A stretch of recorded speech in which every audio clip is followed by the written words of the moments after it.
Wilde Nummer, wilde Nummer, wilde Nummer. So. Schatz, heute für dich Privatstream oder was?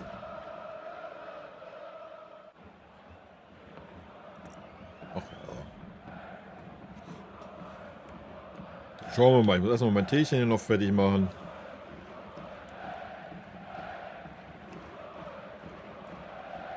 Ach, herrlich.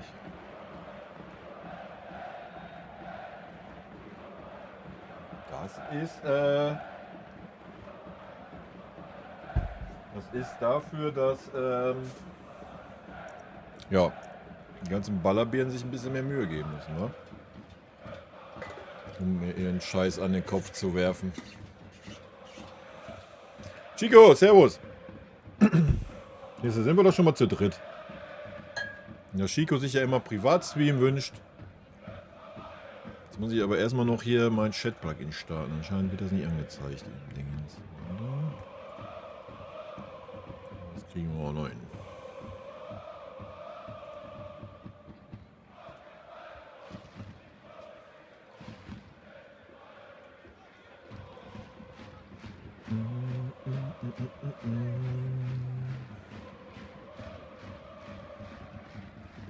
Tee, bist du krank? Ich bin Teetrinker heute. Was ist los? Ich habe heute auch ein FC Bayern Basketball-Shirt an. Weil ich es ziemlich cool finde, dass hier nochmal Muni steht. Ich auch nicht, das ist heute angekommen. Reduziert auf 15 Euro. Dachte ich mir, komm, für die erste Halbzeit in Dortmund kannst du mal 15 Euro investieren. Überragende Leistung. So ein Ding. Nee, ich trinke immer Tee. Ich bin kein Kaffeemensch. Noch nie gewesen. Ja komm, haben sich ja doch ein paar verirrt hier. Headspot, servus erstmal. Kampfdampfer. Ich habe keine Ahnung. No Ito, no Itex oder was? Ich weiß es nicht. Servus auf jeden Fall. Guck mal, das Schöne ist, heute kann ich euch doch auch mit Namen dann begrüßen, wenn hier nur 20, 30 Leute sind. Im Gegensatz zu YouTube, wenn da 250 sind. Guten Hunger, Chico. Breche ich mir aber auch natürlich einen ab mit euren Namen hier. Kinina, servus. Elegant, elegant, ja. Moin, moin aus dem Norden, ne? Und noch einer aus Hamburg. Servus, Leute. Hamburg läuft da auch gerade. Tabellenzweiter, oder? Geht ab in der zweiten Liga. Von Platz 2 bis Platz 12, glaube ich, 3 Punkte. Läuft. Zum Glück sind wir keine Hamburg-Fans. Das war so gut wie aufgestiegen, genau. Wie gesagt, 3 Punkte bis Platz 12, wa? Nee. Ja, womit fange ich an? Mit dem Dortmund-Spiel oder was? Ja, ist mir klar, dass das einige oder sehr, sehr viele, ich habe die Kommentare noch nicht gelesen, weil ich noch keinen Bock hatte, mich abzufacken. Für mich ist das immer ein besonderes Spiel, da ist immer ein gewisser Ehrgeiz dabei. Und deswegen war ich halt einfach auch ein bisschen enttäuscht. Habe ich ja auch gesagt in dem Video, dass ich da nicht wirklich objektiv wahrscheinlich bin. Wenn sich da dann wieder irgendwelche Leute auf die Füße getreten fühlen, dann ist das so. Ist mir aber auch wurscht. Erste Halbzeit war halt einfach eine Frechheit aus meiner Sicht. Da bleibe ich auch bei, das ändert auch nichts, wenn ich jetzt ein bisschen weniger emotional bin wie bei dem Spiel daran, mit meiner Meinung. Weiß nicht, wie man so in Dortmund auftreten kann. Ja. Und da muss auch mal in erster Linie die ganzen ach so tollen, geilen Führungsspieler bei uns nennen. Die einzigen, die da ansatzweise Normalform hatten, war unsere Innenverteidigung. Ja. Nehmen vielleicht noch Musiala mit dabei, der einen sehr, sehr schweren Stand natürlich hatte. Alles andere... Leute, weiß ich nicht. Das kam rüber wie, als hätten wir gegen Bochum gespielt, Alter. Ja, weiß ich nicht. Wenn man da vor dem Spiel sich hinstellt und sagt, ja, BVB so heimstark, bla, Sylt. Und man liefert dann so eine Leistung da ab in der ersten Halbzeit, weiß ich nicht. Zweite Halbzeit war völlig okay, ne? Wollen wir nicht drüber reden. Haben wir ein paar Chancen gehabt, alles gut. War natürlich schwer ohne Heavy. Das hat man auch gesehen. Und mit unseren Chancentod à la Sané und brauchen wir auch nicht drüber reden. Ja, dann gewinnst du das Spiel halt nicht. Das ist alles fein. Ne? Aber die erste Halbzeit weiß ich nicht. Weiß nicht, wie man so in Dortmund anfangen kann. Und so wie es Vini sagte vor dem Spiel, es ist nicht die Gefahr da, ja, dass wir uns von dem Publikum beeindrucken lassen, weil wir halt diese super erfahrenen Spieler haben. Und dann tun die genau das, oder was? Weiß ich nicht. Ist für mich unerklärlich, die erste Halbzeit einfach. Weil so, Dortmund hat es gut gemacht, keine Frage, ja. Aber die waren jetzt auch nicht so stark, dass man sagt, die hätten uns irgendwie, was weiß ich, ja. Die sind ein bisschen rausgerückt, die haben unser Zentrum zugestellt, Kimmich und Goretzka angelaufen und das war's. Also. Und wir haben kein Mittel dagegen gehabt. So gar nicht. Das war schon wild anzusehen. Aber gut, so ist es, wa? Wir haben das Spiel 1:1 gespielt. In Dortmund kannst du unentschieden spielen. Vom Ergebnis alles fein. Aber die Art und Weise. Alter. Art und Weise war leider eine Katastrophe. Zweite Halbzeit war völlig fein. Alles gut. Da haben wir ein gutes Spiel gemacht. Aber erste Halbzeit. Wild. Hetzbold, erstmal danke für dein Primey. Warum habe ich denn keinen Sound hier? Das ist schon wieder wild.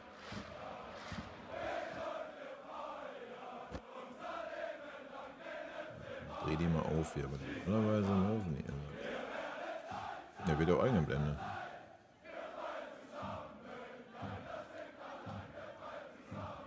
Wild. Oder habt ihr einen Sound gehört, nur ich habe ihn nicht gehört? Kann natürlich auch noch sein.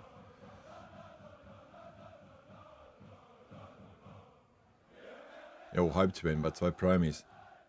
Wisst ihr, hier geht's ab, ey. Ja, das mal zum Dortmund-Spiel, wa? Wie gesagt, es war jetzt ja auch nicht so, dass wir mega schlecht waren in erster Halbzeit, aber wenn du dann halt auch so katastrophale Aufstellungen wieder siehst, wegen Conny Leimer als Rechtsverteidiger, Alter, dann packe ich mir einfach an die Birne. Es geht nicht in meinen Kopf rein. Ich verstehe es nicht. Ja? Ich meine, wir reden über einen Company, der selber Abwehrspieler war. Ja, er war ein Innenverteidiger, aber er muss ja wohl auch sehen, dass ein Conny Leimer als Rechtsverteidiger einfach nicht funktioniert. Also, Katastrophe. Stehe ich nicht. Geht in meinen Kopf nicht rein, wie man den da hinstellen kann. Ey, offensiv alles gut, wa? Conny läuft, ackert, macht und zweite Halbzeit, wenn er ein bisschen in die Mitte gezogen ist, war er auch wirklich gut. Ne? Aber defensiv, Alter, der verhindert nicht eine Flanke. Nicht eine. Vom Gegentor brauchen wir gar nicht erst sprechen, wie leicht er sich da hat verarschen lassen, oder? Das war ja ein E-Jugendtrick, Alter.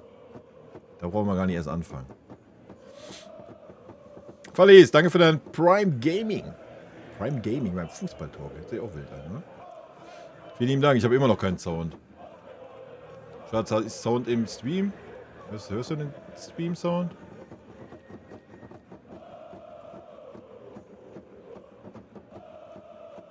Okay, wild.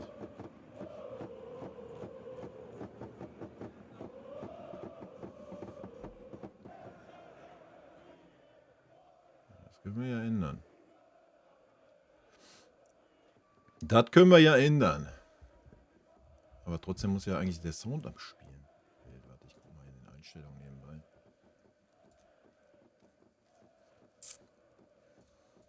Nee.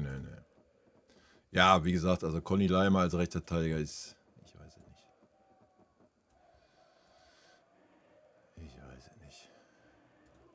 Ich weiß halt auch nicht, was man daran sieht, ne? Aber ich bin mal gespannt gegen Leverkusen morgen. Ja, bin ich gespannt auf die Aufstellung.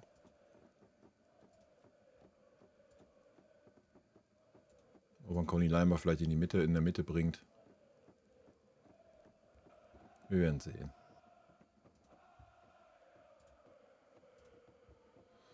Warte mal. Kann ich das dann nochmal wiederholen hier, den Bums? Düp.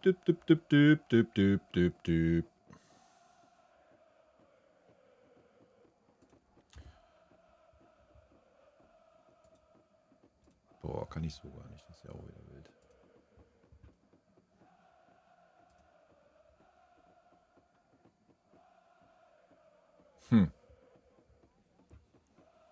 Houston, we have a problem.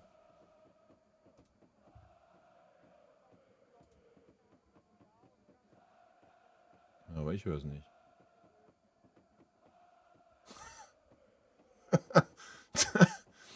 Das ist ja wild.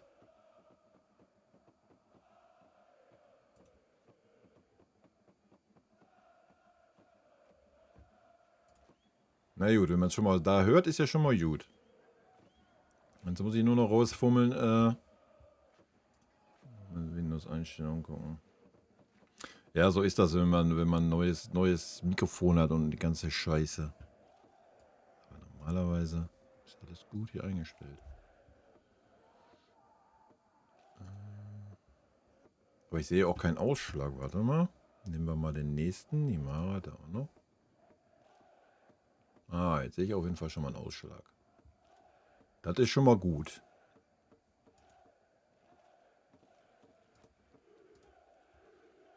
Okay, warte mal. Dann machen wir das.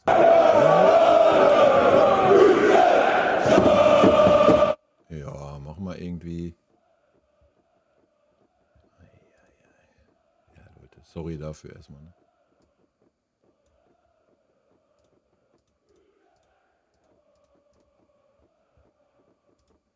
Das war ein bisschen laut wahrscheinlich.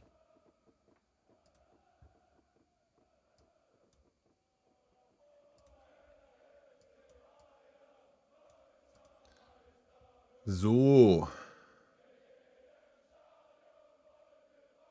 Sollte es für euch eigentlich nicht lauter sein? Ich muss mal gucken, ob ich jetzt was höre. Immer noch nicht. Katastrophe.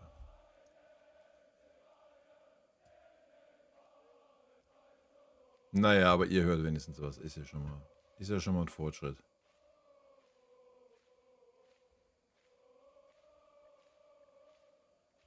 Den nochmal wieder hier. Aber warte, ich probiere noch einen. Ich mache den mal aus. Ich mache dann nochmal Monitor und Ausgabe an.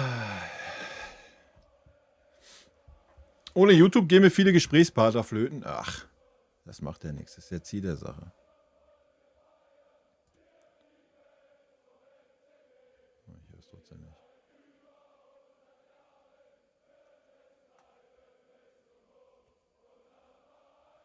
Wild. Okay, scheint nichts zu sein, was ich mal eben fixen kann. Müsste ich wahrscheinlich mal den OBS neu starten. Das ist natürlich jetzt gerade schlecht.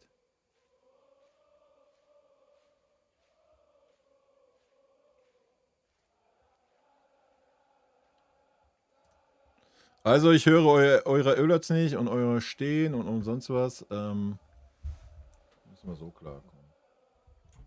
Muss ich halt lesen, aber ich schreibe ja nicht so viel, dann kann ich es ja auch lesen. Nee, ich wollte es einfach mal ausprobieren. Ich dachte mir einfach mal, die Leute, die wirklich was sagen wollen auf YouTube, die können auch einen Twitch aufmachen. Wenn sie das nicht können, dann haben sie halt Pech gehabt. Weißt du? So ein Ding. Weil dann, man verliert halt diese Laufkundschaft Kekos auf YouTube. Ja? Klar, ich weiß, da sind immer so 100, 150, die so vom Kanal da sind. Alles gut, ja, das verstehe ich ja auch. Aber ja, weiß ich nicht. Wir gucken einfach mal. Ich werde das mal 2, 3 Mal ausprobieren hier nur auf Twitch. Und dann werde ich das entscheiden, ob ich das beibehalte oder nicht. Das Schöne ist, wir können uns dann auf Twitch auf jeden Fall auch ein paar Sachen anschauen, was wir halt auf YouTube nicht können. Ne? Das ist halt so das Schöne. Was hältst du von der Idee, einen Irankunda hochzuholen? Wer hat denn die Idee? Also wegen mir, let's go. Also ich denke, Mathis Tell hat, weiß ich nicht, bin gespannt, ob er morgen spielen darf. Na, er hat seine Chancen bisher halt so gar nicht genutzt. Gegen Dortmund war es leider, alto Belly. Ich weiß gar nicht, was ich ihm gegeben habe, eine 5 oder was, oder sogar eine 6. Ich weiß es nicht mehr. Müsste ich reingucken. Es war eine katastrophale Leistung. Ja. Keine Ahnung. Dass das kann, haben wir letzte Saison gesehen. Ja. Ist ein junger Spieler, hat Schwankungen, ganz normal, hat schwer die Saison, weil viele Spieler vor ihm sind. Ja. Aber gerade jetzt wäre die Chance gewesen. Ja, hätte er jetzt ein einigermaßen gutes Spiel gemacht gegen Dortmund, Harry Kane fällt aus. Ja? Ob wir den dieses Jahr nochmal sehen, steht in den Sternen. Ja? Wäre natürlich die Chance gewesen. Hätte sie nur ansatzweise irgendwie performt, so hätte sie die kommenden Spiele gemacht, vorne drin. Ja? So wird es wahrscheinlich Thomas Müller werden, der da vorne rumdümpeln wird.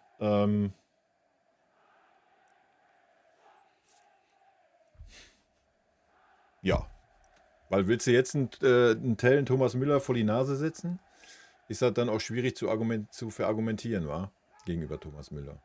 Und ich meine, ich habe heute noch gelesen, man denkt darüber nach, mit Thomas Müller den Vertrag zu verlängern. Also da ist mir alles aus dem Gesicht gefallen, wenn das nur ansatzweise stimmen sollte. Also Katastrophe. Was willst du mit dem Mann, der alle 3 Spiele 10 Minuten spielen darf? Also ganz wild. Ja, um dann mal auf Irakunda zurückzukommen. Ja, let's go, Alter. Ja. Der ist halt wie Shack Attack. Wie Shaqiri früher. 1,50 mal 1,50 Meter. Mein Gott, vielleicht hat er noch die Unbekümmertheit, die in Tell gerade fehlt. Ja? Wir hatten Tell letztes Jahr gehabt, deswegen hat er auch so gespielt. Gerade ist ihm die Flöten gegangen. Ja? Gerade scheint der Druck einfach zu groß zu sein für Tell. So, es wird von allen Seiten gesagt, so, das ist die Saison für dich. Ja, wir halten an dich fest, du musst liefern, jetzt musst du kommen und ja, ist halt schwierig für so einen jungen Spieler. Ne?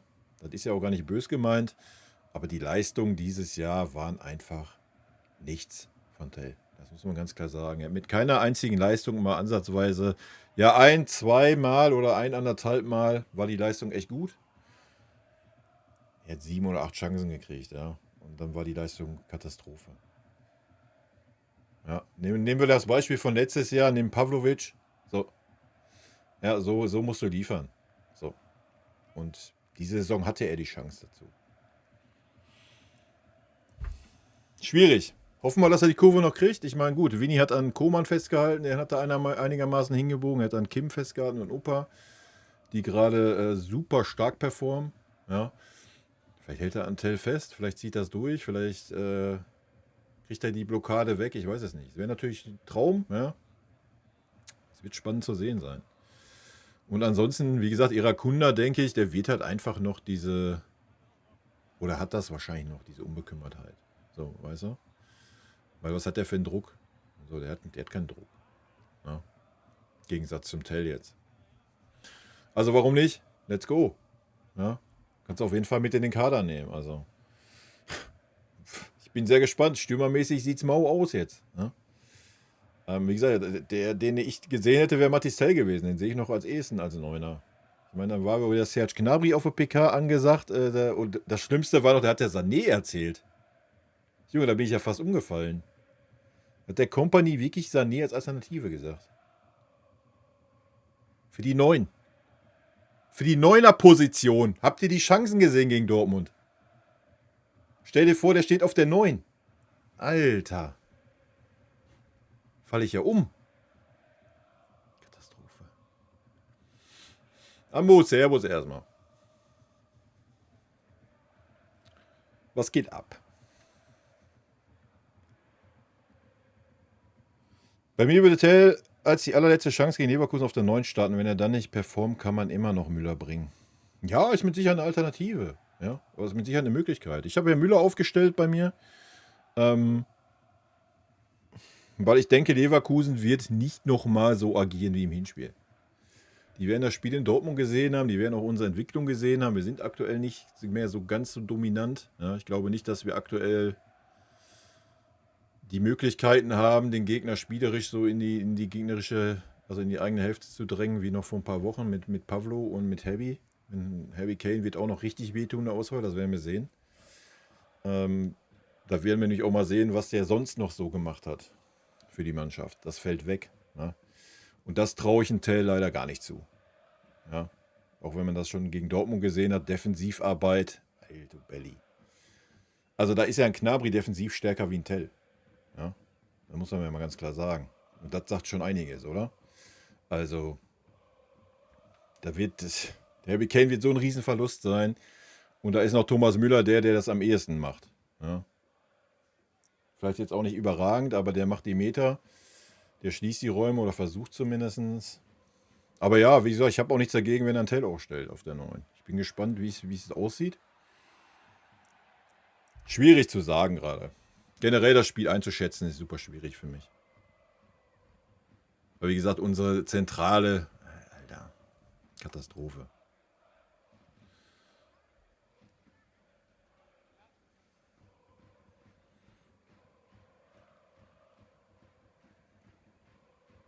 Was ist das? Zeitlupe?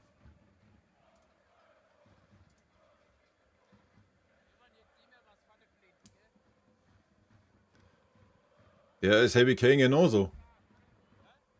Also im Sprint, im Sprint wäre das wie ein LKW-Rennen auf der Autobahn.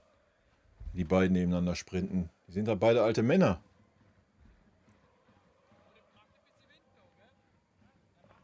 Da geht halt nicht mehr. Das ist doch völlig normal. Der Thomas macht's morgen. Doppelpack-Schnöter. Man muss belieben. Frech. Mhm.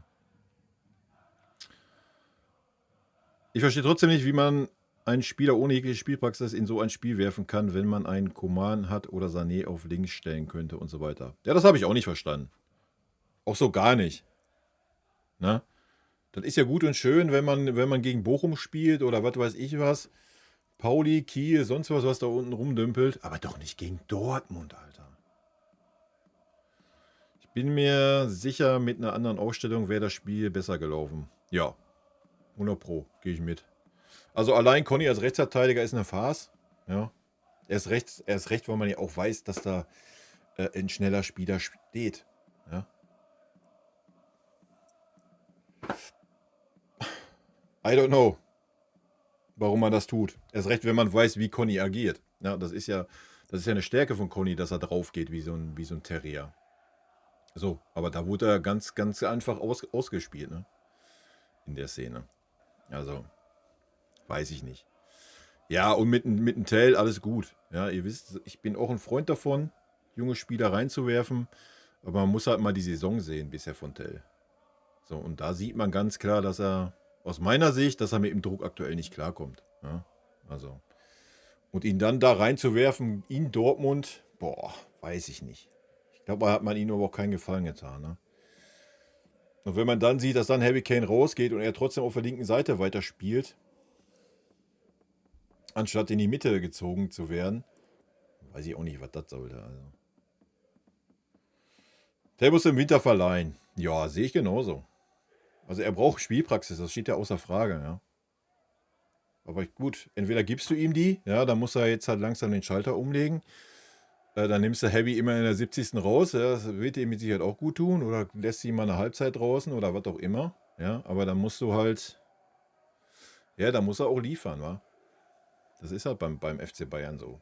Da kannst du halt nicht sagen, keine Ahnung, wie in Stuttgart, in Frankfurt, so ich ziehe jetzt mal einen Spieler ein halbes Jahr mit durch und hoffe, dass er die Kurve kriegt, wa?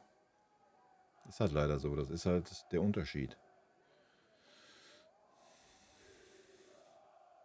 Was hat Serge schon wieder für eine Verletzung? Ich habe keine Ahnung. Weiß ich nicht. Nee, nee, nee, nee. Wenn du Müller als Spitze aufstellst, kannst du auch Lieber oder Leon vorne reinstellen. Leon würde ich mitgehen als Kopfball, wird er wahrscheinlich sogar gefährlicher sein wie Thomas Müller, da gehe ich mit. Aber ein D-Boy, Alter, hast du das Spiel gegen Dortmund gesehen? Also wie kann man denn das, ich meine Müller, die Chance war ja noch schlimmer, ja. Das war ja, wie, hör auf. Ja, da könnte ich ja gleich ganz explodieren. Aber das schiebe ich immer auf die fehlende Spielpraxis. Ja, du musst halt einen aufstellen. So, was sollen wir machen? Ja. Und wenn du die Auswahl hast zwischen Thomas Müller, lieber Sané, Serge Gnabry, dann gehe ich eher, oder Tell, dann gehe ich eher auf Thomas Müller. Ja, ja, du kannst natürlich auch einen Michael bringen. Keine Ahnung. Sehr wahrscheinlich wird es darauf hinauslaufen, dass Musiala unser Neuner sein wird. Oder unser falscher Neuner. Und alles andere drumherum spielen wird. So wie es dann in Dortmund auch war. Das wird dann wild werden.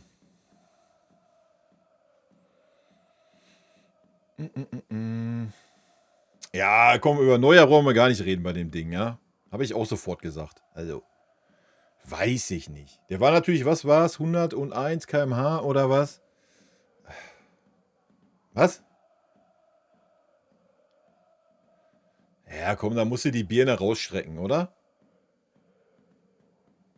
Wenn du den Arm nicht schnell genug hochkriegst und die Birne wegkriegst, dann musst du die Birne halt hochstrecken. Und dann musst du die halt ins Gesicht schießen lassen. Erst recht als Schalker in Dortmund, Alter. Punkt. Aber da hast du gesehen, da fehlt halt einfach der letzte Touch. Das ist ja auch nicht schlimm. Ja? Die Reaktion, das ist ja nun mal, das ist ja physisch. Ja? Die Reaktion lässt halt einfach nach.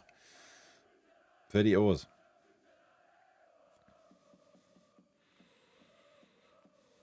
Ja, das war auch eine Katastrophe. Warum durfte der lieber diesen Freistoß schießen? Junge, ey, zum Glück ist daraus dann im Nachgang was passiert, aber dass der denn überhaupt schießen durfte. Boah, ey, ich mach 5000 Kreuze, wenn der unseren Verein verlässt. Das könnt ihr euch nicht vorstellen. Das ist traurig, sowas sagen zu müssen, aber ich kann es nicht mehr. Ich kann es nicht mehr. Und ich habe die Befürchtung, dass das nicht passiert. Das ist noch schlimmer. Junge, Junge. Ich weiß ja auch nicht, wie man dafür, wenn man das dann gesehen hat, wo dann Michael auf dem Feld war. Ey, das muss doch Argument genug sein, dass man Libo erstmal nicht mehr auf dem Feld sieht. Schon gar nicht in der Startelf, oder? Nochmal, es ist ja gut und schön. Wir haben Koman durchgezogen, wir haben Kim und Uppa durchgezogen. Alles gut. Ja, aber das war natürlich auch, weil du keine Alternativen hattest. So, du hast aber eine Alternative, die eigentlich in jedem Spiel geliefert hat, wenn er spielen durfte. Und dann stellst du die Graupe dahin. Junge, gegen Dortmund. Krieg ich schon mehr Puls, ey. Thomas Müller kannst du leider heutzutage beim Laufen die Schuhe neu besohlen, so langsam ist er. Traurig aber wahr, ich würde mit Coman, Musiala, Olisse und vorne drin mit Tell spielen.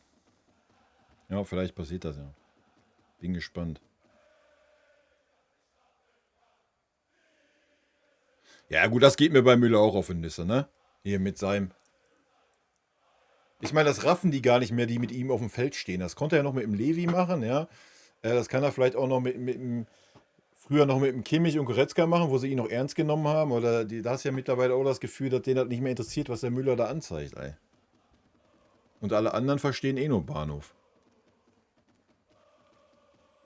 Aber gut, das ist halt seine Art, ne? Das kriegst du jetzt auch nie mehr raus. Ist ja auch alles gut. Der soll einfach am Ende der Saison die Schuhe an den Nagel hängen und Feierabend.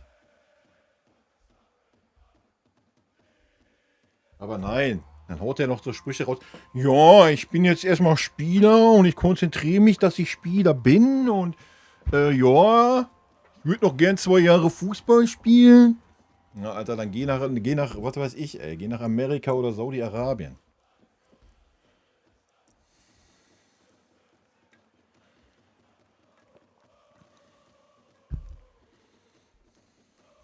Ja, aber das habe ich ja schon vorm Jahr gesagt. Gerade auf Müller bezogen. Ja, der hat ja schon letztes Jahr war nur Teilzeitfußballer. Was ist das denn für ein Ende für so einen Spieler, Alter? Was ist das für ein Ende? Ja? Ist traurig, ist das mit anzusehen. Und dann sitzen wir hier und sagen noch, was willst du mit dem? Der kriegt 20 Mille, dass er in drei Spielen 9 Minuten spielen darf. Was ist das für ein Ende dieser überragenden Karriere bei uns? Ja, wir reden immer davon, super verdiente Spieler. Ja, hätte man als Verein vielleicht auch mal nahelegen müssen, Thomas, pass mal auf, wie sieht's denn aus? Willst du nicht hier den Co. machen oder was weiß ich was? Ja? Also das ist, weiß ich nicht. Aber ist auch schwer zu sagen, weil vielleicht ist das einfach auch so ein, gibt ja viele, wo das so ist, die nicht loslassen können. Ne? Aber ist schade, ja. Ist wirklich schade. Sehr, sehr schade.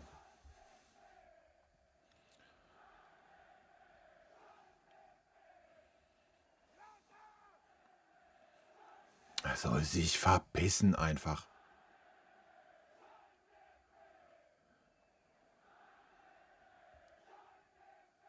Er soll sich verpissen. Fertig. Alle. Kann er gleich mitgehen. Riecht mich auch schon wieder auf, diese Sache. Junge, Junge. Ja, was soll das denn auch? Also ja, ich verstehe das ja. Wahrscheinlich hat der Eber ihn letzte Saison gesagt, pass mal auf, Josh, wir planen nicht mehr unbedingt mit dir. Such dir doch einen neuen Verein. Oder wenn ein neuer Verein kommt, sind wir gesprächsbereit. Irgendwie sowas, wie man Joscha gesagt haben, genau wie man es in Goretzka gesagt hat. Ja? Verstehe ich. Auch völlig zu Recht hat man das gesagt. Ja, muss man ja auch mal sagen. So, dann kommt Kompanie, alles klärchen, der sagt, oh, Granate. Der Josh, der ist es. Den fühle ich. Und er hat es stark gemacht. Ja? Macht es immer noch gut. So, muss man ja ganz klar sagen. Ja? Fairerweise muss man sagen, wenn wir das jetzt mal so auf längere Sicht betrachten, vergleich mal die Leistung von Kimmich mit Pavlo und vergleich mal die Leistung von Kimmich mit den anderen. Da siehst du schon einen riesen Unterschied. Da siehst du schon, dass ein Pavlovic auch schon viel den Kimmich gut tut. Ja? Muss man ja auf fairerweise auch mal sagen. So. Klar, dann geht man wieder hin. Ach, Josh, bester Mann und ja, und du wirst der Kapitän, das Gesicht des FC Bayern, bla, Sülz. Ja, so ist halt das Fußballgeschäft, das ist schnelllebig, alles ist fein. Ja, let's go. Dann sag doch ja oder nein. Und fang nicht an, da rumzutaktieren oder sonst was. Junge.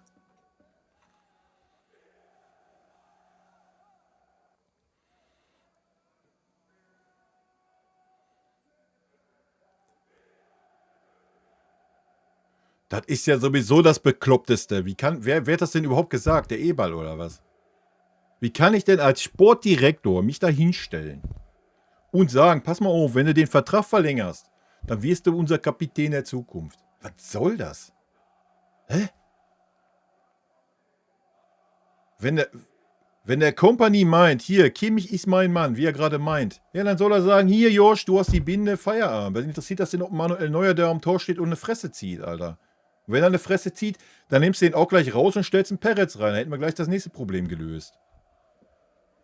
Stehe sowieso nicht in der heutigen Zeit, was da noch ein Torwart, ein Kapitän sein soll. Das macht einfach null Sinn. Ne? Also, das ist auch immer alles so halbgar bei uns im Verein. Ne? Und wie kommt ein Sportdirektor? Also mein Stand ist immer, dass ein Trainer den Kapitän bestimmt einer Mannschaft. Und nicht, dass das irgendein Sportdirektor tut. Also, wild. Wild, wild, wild. Also wegen mir, man liest ja immer Super-GAU. Super-GAU beim FC Bayern im Sommer. Kimmich und Sané ablösefrei weg. Thomas Müller, Manuel Neuer beenden die Karriere. Ey, ich sag euch, ich mache 3 Kreuze, wenn das passieren sollte. Ja, den Josh könntest du behalten, da gehe ich mit. Aber wenn er keinen Bock hat, hat er keinen Bock, ja. Wen interessiert's, Alter? Stellst ein paar Linien auf die 6, ein Pavlovic auf die 8. Zucker Mittelfeld. Ja, haben wir gar keine Sorgen.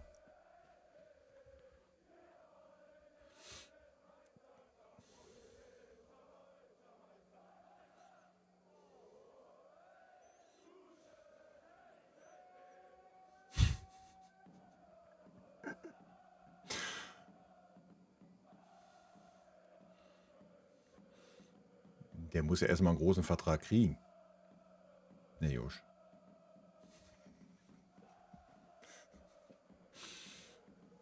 Ja, aber die wollen ja nicht so viel Geld zahlen.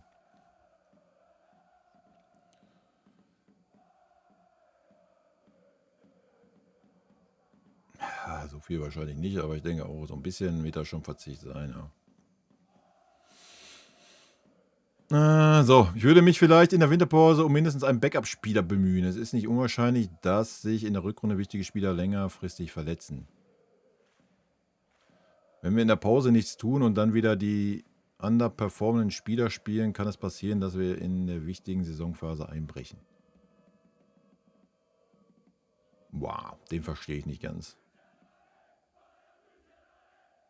Also erstmal, was heißt denn ein Backup-Spieler? Welcher Posi denn? Und wer ist denn, wer verletzt sich denn in der Rückrunde längerfristig? Da sind ganz schön viele Wenns drin, oder? Da musst du halt mal die jungen Spieler da reinwerfen.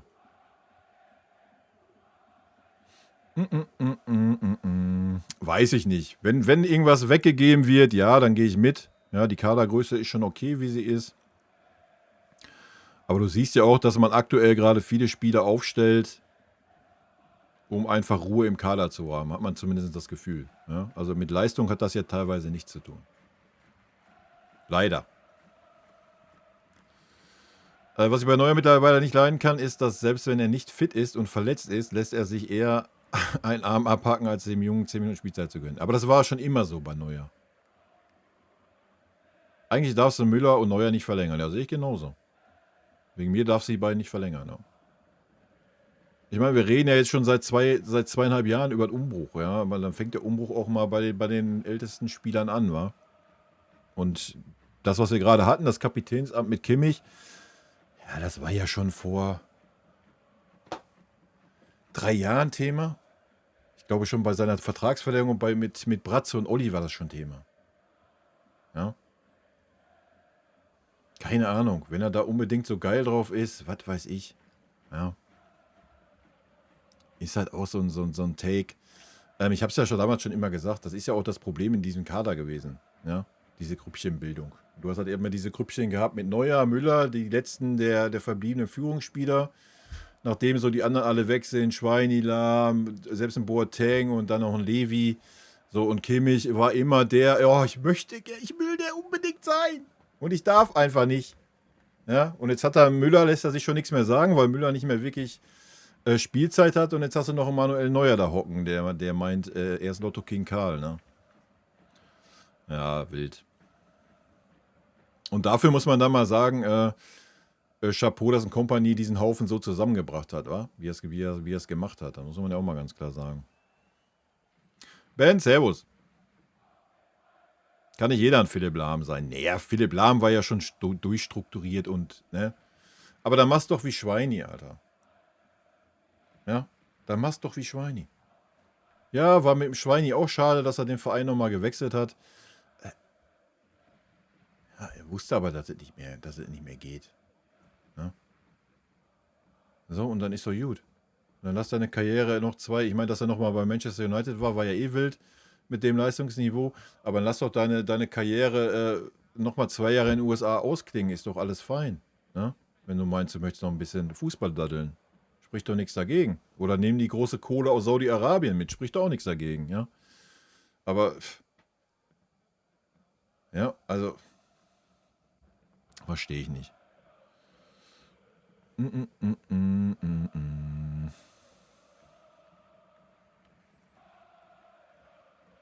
Alle sind hochzufrieden mit dem Kader.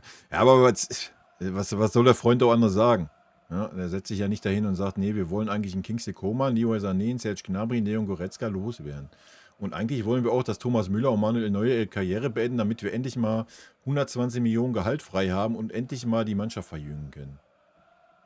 So, kann er ja nicht bringen. Also, was soll er denn sagen? Ja? Was soll er denn sagen? Kann doch nichts anderes sagen.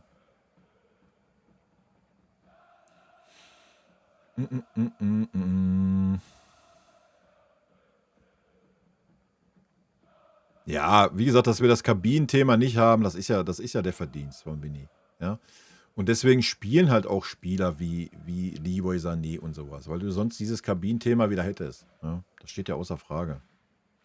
Deswegen, ich mache Vinny da noch nicht mal zum Vorwurf. Es ist schade, dass ein Vinny, glaube ich, nicht so durchziehen kann, wie er gerne möchte. So habe ich manchmal das Gefühl. Kann natürlich auch täuschen, ja, wer weiß. Naja, das war ja bei uns auch lange Zeit so, dass es 5 Minuten später im Internet stand, oder? Kimmich gehört für mich immer noch abgegeben. Er macht mir das Spiel einfach zu langsam und ist defensiv. Zweikampf einfach nicht so toll. Einer der besten Mittelfeldspieler der Welt. Ich glaube nicht. Außerdem ist mir das viel zu weinerlich dem Verein gegenüber. Kimmich Kapitän, dachte ich, es ist 11.11. oder 1.4. Musste auf dem Kalender gucken. Mann, du bist aber auch böse. Nein, Kimmich hat es bisher gut gemacht, diese Saison. Ja.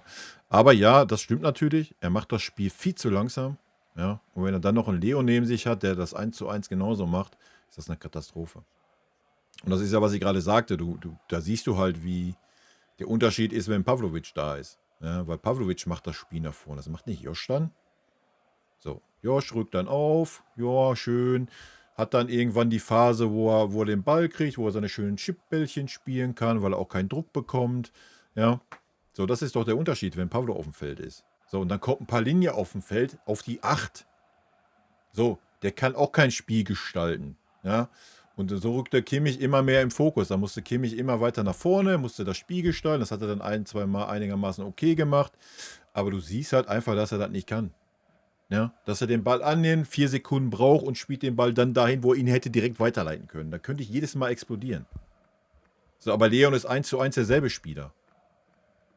Leon siehst du auf dem Feld, mittig, immer, hier, spiel mich an, spiel mich an, spiel mich an. Was macht er dann, wenn er den Ball kriegt? Was macht er? Alter, entweder spielt er ihn direkt zurück von da, wo er ihn gekriegt hat, oder lässt ihn auf den Innenverteidiger tropfen. Und dann, wenn er das gemacht hat, rennt er 2 Meter nach rechts und hebt gleich wieder den Arm. Ey, da frage ich mich, Junge, was willst du mit dem Ball? Du bist ein zentraler Mittelfeldspieler, dann gestalte doch mal das Spiel, Alter.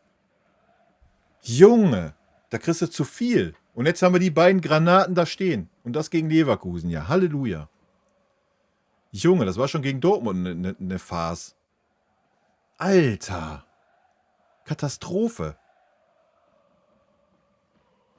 Und dass ein Kimmich das nicht kann, ja, das wissen wir. Da müssen wir auch nicht als Vorwurf machen. Ne?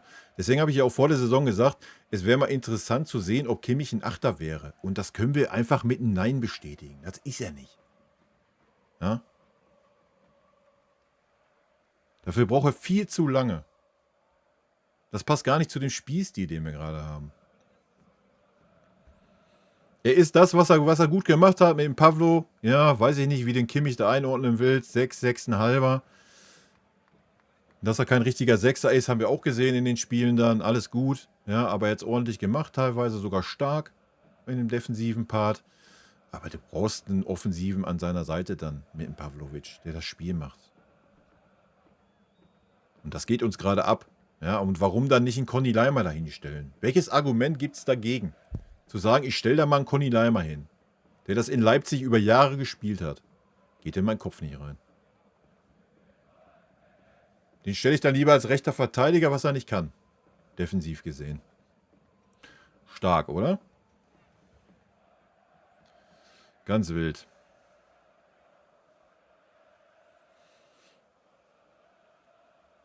Ja, mit dem Kimmich, das ist schon so, wie die Mara sagte. Denke ich auch. Ne? Riesensportler. Kimmich ist halt heiß auf das Kapitänsamt. Der will endlich der große Kapitän sein, so wie es endlich in der Nationalmannschaft ist. Will endlich in die Geschichtsbücher eingehen, als was weiß ich was. So, das ist wahrscheinlich sein Thema. Wahrscheinlich wurde ihm das, wie gesagt, schon damals versprochen unter Brazzo. Kann ich mir sehr gut vorstellen. Bei der Vertragsverlängerung. Und deswegen wartet er wahrscheinlich jetzt. Und machen wir uns nichts vor, wenn Neuer verlängert, wird keiner die Eier haben und sagen, pass mal auf, Mann, du bist jetzt kein Kapitän mehr hier. Ich meine, er ist Kapitän, obwohl ihm vom Verein das Herz rausgerissen wurde. Ja, da hat ihn auch keiner das Kapitänsamt für weggenommen. Dafür, dass er Skifahren geht, obwohl das, ja.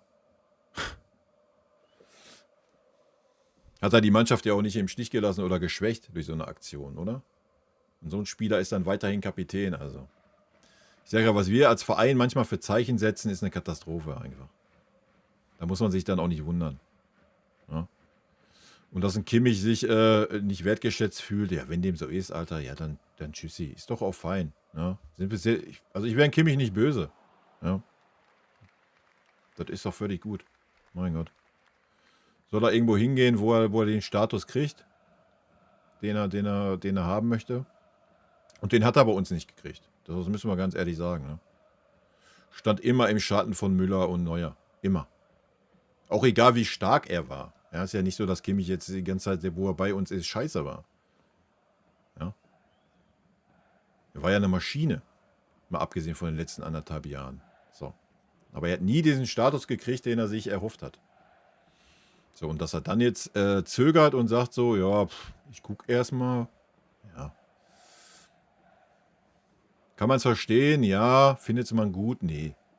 Ja. Also entweder sagt man, yo, ich bin FC Bayern-Spieler, möchte das bleiben, ich nehme das Angebot an, alles ist gut. Ja, da jetzt so ein Heckmeck zu machen, ist auch nichts, was ich gut finde, aber verstehen kann ich schon, ja.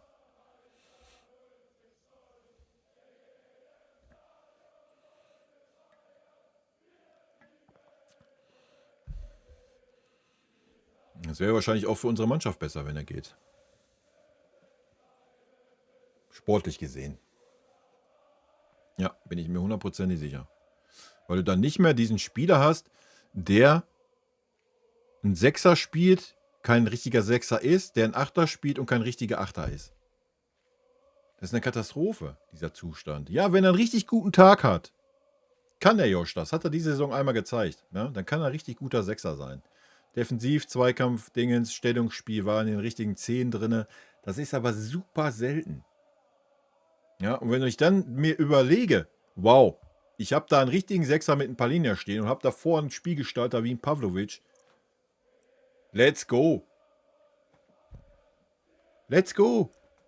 Und habe als Backup noch einen Conny Leimer, den ich auf dieser oder auf dieser Pose bringen kann. Ja, ist doch alles fein. Was wollen wir mehr? Dann nimmst du den Jungen, wie heißt der, der in der Vorbereitung dabei war, auf der 8. Absolute Maschine, ähnlich wie ein Pavlovic gespielt. Ja, dann nimmst du den dabei und dann ist doch gut in der Zentrale. Feierabend. Ja. So, dann hast du einen klaren Sechser. So, du kaufst einen klaren Sechser, einen Abräumer à la Martinez, denkst, joa, geil, den brauchen wir. Und dann spielt ihr auf der 8. Und dann wunderst du dich, dass du in der Mitte das Spiel nicht schnell kriegst oder das Spiel nicht gestalten kannst. Da muss ich Musiala fallen lassen, damit das Spiel überhaupt gestaltet wird. Habt ihr das gesehen gegen Dortmund? Der stand zwischen beiden Innenverteidiger, der Musiala.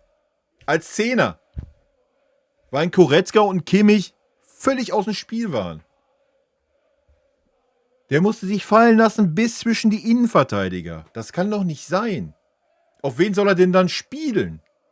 Ja, dann lässt sich ein Harry Kane fallen auf die Achterposition. Dann kann Musiala ein Harry Kane auf der Achterposition anspielen und dann wundert man sich, dass man nicht nach vorne kommt, oder was? Weil wir keinen auf der Zehner und schon gar keinen im Strafraum haben. Katastrophe gewesen. Junge. Puh.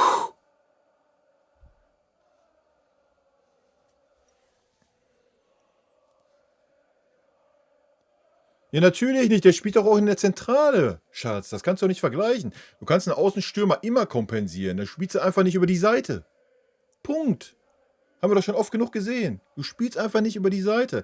Aber du kannst doch nicht einen zentralen Fixpunkt kompensieren. Geht nicht.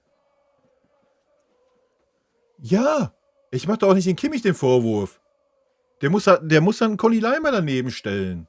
Oder stellen Musiala gleich auf die 8. Ja, und stellen Müller auf die 10, dass die Positionen wenigstens besetzt sind. Dass ein Kimmich das nicht kann, ist doch nichts Neues. Da brauchen wir doch nicht drüber reden. Das ist auch nicht seine Aufgabe. Das war die Aufgabe von Leon. Was, wir nehmen es als RV? Entweder stellst du einen Boe dahin, der ja auch super performt hat. Du kannst einen Aznu dahinstellen, du kannst einen Guerrero dahinstellen. Du hast 3 Spieler als Alternative. Nein, da stelle ich einen dahin, der kein RV spielen kann. Warum? Wir haben mir erzählt, der Guerrero wäre nicht motiviert gewesen? Gegen Dortmund? Und die Szene mit dem, wie heißt der, Gittens oder was? Die konnte nur so sein, weil Conny Leimer da reinrennt. Und was? Was will er machen? Junge, er braucht einfach nur stehen bleiben, dann passiert gar nichts. Dann hältst du den Fuß rein, der Ball geht ins Aus, alles ist gut. Ich glaube schon, dass ein Guerrero das hinbekommen hätte. Das hätte wahrscheinlich selbst ein Aznu hinbekommen. Junge. Ob was? Nee, ist nicht gewollt, dass die Mara stumm ist. Weiß auch nicht, warum die Mara stumm ist. Sehr wild. Habt ihr gar nicht die Takes gehört von der Mara, die den Kimmich verteidigt hat hier? Jetzt mal eher was gesagt. Das ist sehr wild. Tja, heute ist hier technisch der Wurm drin, ey. Ich lese gleich den Chat. Ich musste mich nur erstmal aufregen über unser Dortmund-Spiel. Wie immer. Jetzt muss ich mal eben luschern hier. Das ist ja wild. Aber ich habe doch eigentlich nichts geändert. Ach, weil ich ihn so leise habe. Deswegen, ja. Warte. Das müssen wir dann anders machen. Das ist mein Fehler, ja. Weil sonst ist die Mucke so laut. Ja. So, kannst du jetzt mal was sagen?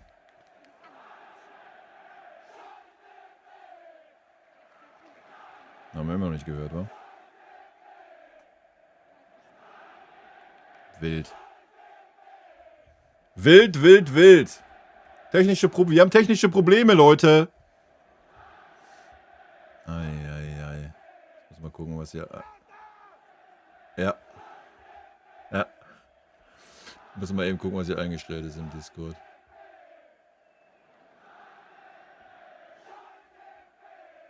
Glück hast du, Chat. Ja, normal ist das doch auch beim Streammix drin, ey. Warte. Alto Belly, ey.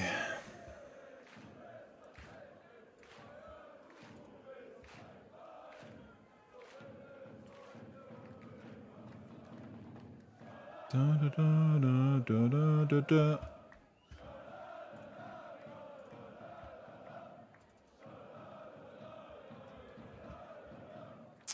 Wild, wild, wild. Bringt man mich hier schon aus meinem Rage raus. So, pass mal auf.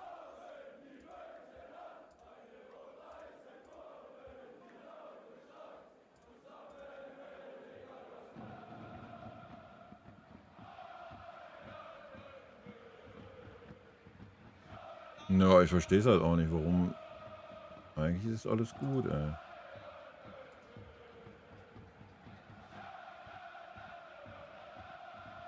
Wenn ich Lotto streame, sind die auch zu hören. Oder es hat keiner, oder es hat nie jemand was gesagt. Das kann natürlich auch sein.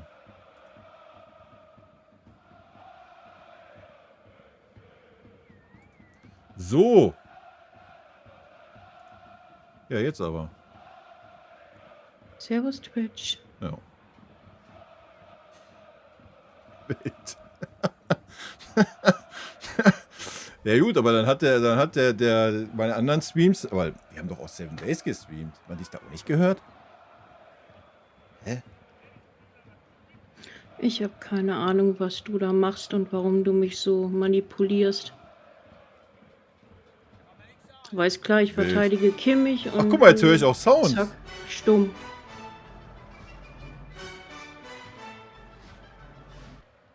Jetzt höre ich auch meine Alerts. Wild. Blondie, danke für dein Primey. Das ist ja komisch. Naja, egal, die hört die Mara jetzt. Kann die Mara ihren Kimmich-Take nochmal wiederholen, dann kann ich den Chat nachlesen. Ich wiederhole da gar nichts mehr. Ich wiederhole gar nichts mehr. Nee, die Mara hat dasselbe gesagt wie ich halt mit diesen, nur noch ein bisschen ausführlicher mit ihren Kapitänsamt-Gedöns da beim Josh.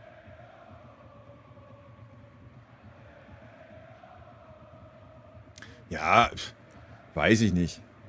Also, Thema Kimmich, weil du schreibst, Kimmich würde ich auch nicht hinterher trauern. Ja, das würden wir wahrscheinlich sehen, wenn Kimmich weg ist, ne? Aber ich habe es ja vor der Saison gesagt, wegen mir kannst du den harten Cut machen. Hau die ganzen ehemaligen... Wie lange ist Kimmich jetzt bei uns? 10 Jahre oder was? Alles ist gut. Ja. Neue Ära, neuer Trainer. Let's go. Ich meine, in 3 Jahren reden wir dann eh wieder über Josh. So, dann muss er 3 Jahre jetzt außergewöhnliche Leistungen bringen, damit wir nicht über ihn reden. Keine Ahnung, Palina verkaufst du dann wieder im Sommer. Alles gut. Und dann fängst du wieder an. Weiß ich auch nicht. Kimmich, Neuer, Müller, Goretzka, Sané und Gnabry weg. Ja, sehe ich genauso. Wie gesagt, Kimmich will ich ausklammern. Das ist... Wieso, wenn er die Leistung bringt, wie er dieses Jahr bringt, ist das fein für mich. Ja, kannst du mit ihm verlängern zum guten Preis. Aber dieses, ja, wir machen dich dann zum Kapitän, Blasöls, fühle ich halt auch gar nicht. Ja, das hat das Spiel gegen Dortmund halt auch wieder gezeigt. Wenn es da einer verdient gehabt hätte, Kapitän zu sein, dann wäre es Harry Kane aktuell. Ja. Also, wenn Josh dieser Kapitän sein will, dann hätte er ein bisschen... Da war ja selbst Upa. Upa war ja mehr Führungsspieler als Kimmich und Goretzka zusammen gegen Dortmund. Ja? Das muss man doch mal sehen. Dann muss man auch verlangen, dass man, wenn man der Kapitän sein will des FC Bayern, dann muss man auch auf dem Platz mal so agieren. Ich weiß, Neuer tut das auch nicht. Neuer nehme ich auch nicht ernst als Kapitän bei uns.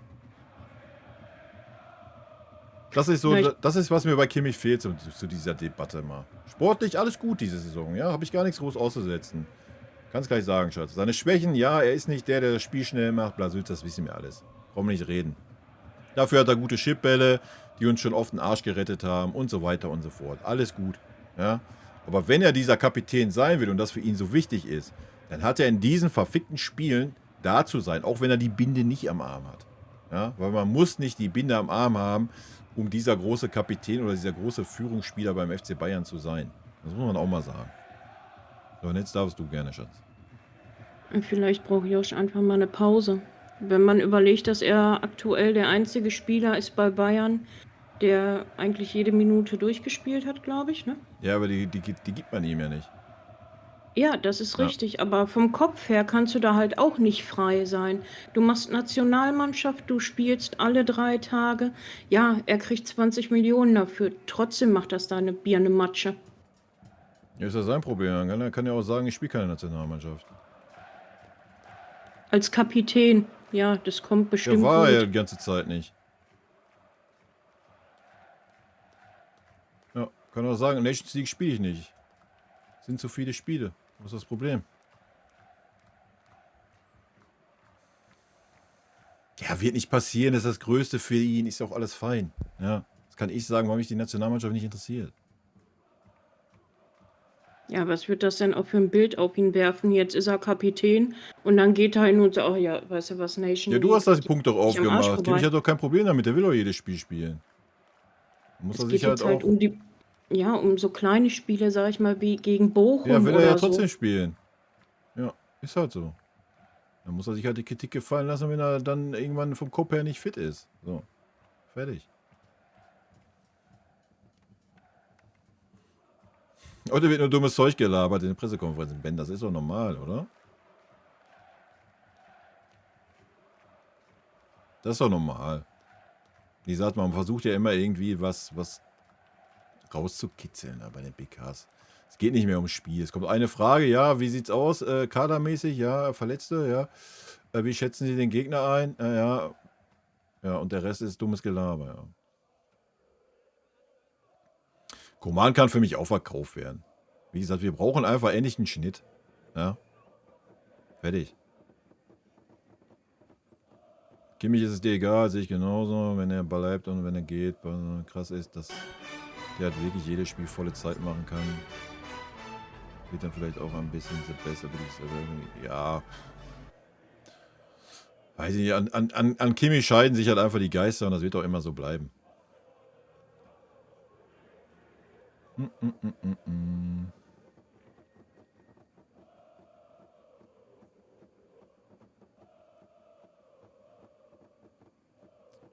Ja, das kriegen wir ja nicht hin als Verein, die klare Kante. Es ist ja noch nicht mal auf Kimmich bezogen, ist ja mit Goretzka und King und Gnabry und Sané. Wir kriegen es ja einfach nicht hin. Wir wollen irgendwie allen gerecht werden und alle, ja, keine Ahnung. Weißt du, das ist so, manchmal muss man das Pflaster einfach schnell abreißen. Ja, einfach und dann ist gut. Ja, und bei uns ist so, boah, das ist gefühlt, du hast ein Kaugummi in die Haare kleben. Ja, so ist das. Und du bröckelst da 3 Jahre dran rum, bis du den letzten Fissel raus hast, ohne dass du den Haar rausgerissen hast. Ja, so ist das bei uns gerade. Woher weißt du denn, wie sich das anfühlt, 'n Kaugummi in der Haare zu haben? Hallo Gen, erstmal danke für dein V-Sub. Junge, für 6 Monate gleich. Vielen lieben Dank. Ja, keine Ahnung, ist doch ein guter Vergleich. Ist halt, wir kriegen es nicht hin. Wir haben es ja noch nicht mal zwar von sich vor der Saison hingekriegt. Ja? Wir kriegen es nicht hin, klare ihr müsst euch das mal vorstellen. Wir gehen mit 3, ja, wenn du Neuer und Müller mit 5 Spielern in die Saison, wo die Verträge auslaufen. Bei einer Spitzenmannschaft, die zu den Top 10 in Europa gehört. Gehst du mit 5 auslaufenden Verträgen in die Saison und so, ja, ist ja alles gut. Wir gucken mal. Puh. Und da reden wir nicht von irgendwelchen Jugendspielern. Hä? Katastrophe. Also da hätte ich, ich weiß nicht, keine Ahnung, wie man das machen kann. Das muss man doch vor der Saison klären. Guck mal, brechen die einfach den Stream ab. Muss doch vor der Saison klären, yo, du möchtest gerne ein Spieler des FC Bayern sein, hier, zack, bumm, so sieht's aus, ja, nein, alles klar, such dir einen neuen Verein. Verstehe ich nicht. Ja, weil du jetzt so viel gemeckert hast, haben sie dir die Berechtigung genommen, Webcam zu gucken. Ja. Danke. Ja. Ja, die machen gerade wahrscheinlich was. Die rennen nackend über den Rasen. Hier, da ist er. Die haben das Licht ausgemacht, da müssen sie kurz einen Banner reinmachen. Magic Jan, servus. Grüß dich. Ich fand das WVW-Spiel auch Katastrophe. Halleluja. Okay, ich lasse es aus, ey. Die wollen uns ärgern. Bin ich ja nicht alleine. Dortmund feiert sich halt auch einfach übelst für das 1:1. Echt? Warum das denn? Ja, ich habe nichts gelesen oder so. Aber warum sollen die sich feiern? Die feiern sich nicht. Was ich Also gelesen habe, war, dass sie enttäuscht sind. die Dortmunder hätten einfach, die hätten einfach noch ein bisschen mehr Eier haben müssen. Dann hätten die in der ersten Halbzeit 2-3-0 geführt. Ja, das war ja eine Leistung zum Vergessen von uns. Aber die haben halt nicht die Eier gehabt. Ist ja hier wie auf einer Bayern-PK, so sieht's aus. Mein Tipp morgen 2:1, Sieg nach 90 Minuten. Ja, ich habe ein Weiterkommen im Elfmeterschießen getippt. Ich habe ein ganz schlechtes Gefühl für morgen, das ist gut so. Weil das ist meistens dann andersrum, aber ich habe kein gutes Gefühl für morgen. Also wie gesagt, wenn ich unsere Zentrale gesehen habe und wenn dieselbe Zentrale wieder auflaufen sollte gegen Leverkusen, boah. Weiß ich nicht. Und wenn ich dann daran denke, dass wieder ein Leroy da rumdümpeln darf, dann... Also ich mache das an der Aufstellung fest. Wenn ich die Aufstellung sehe, weiß ich, ob wir weiterkommen oder nicht.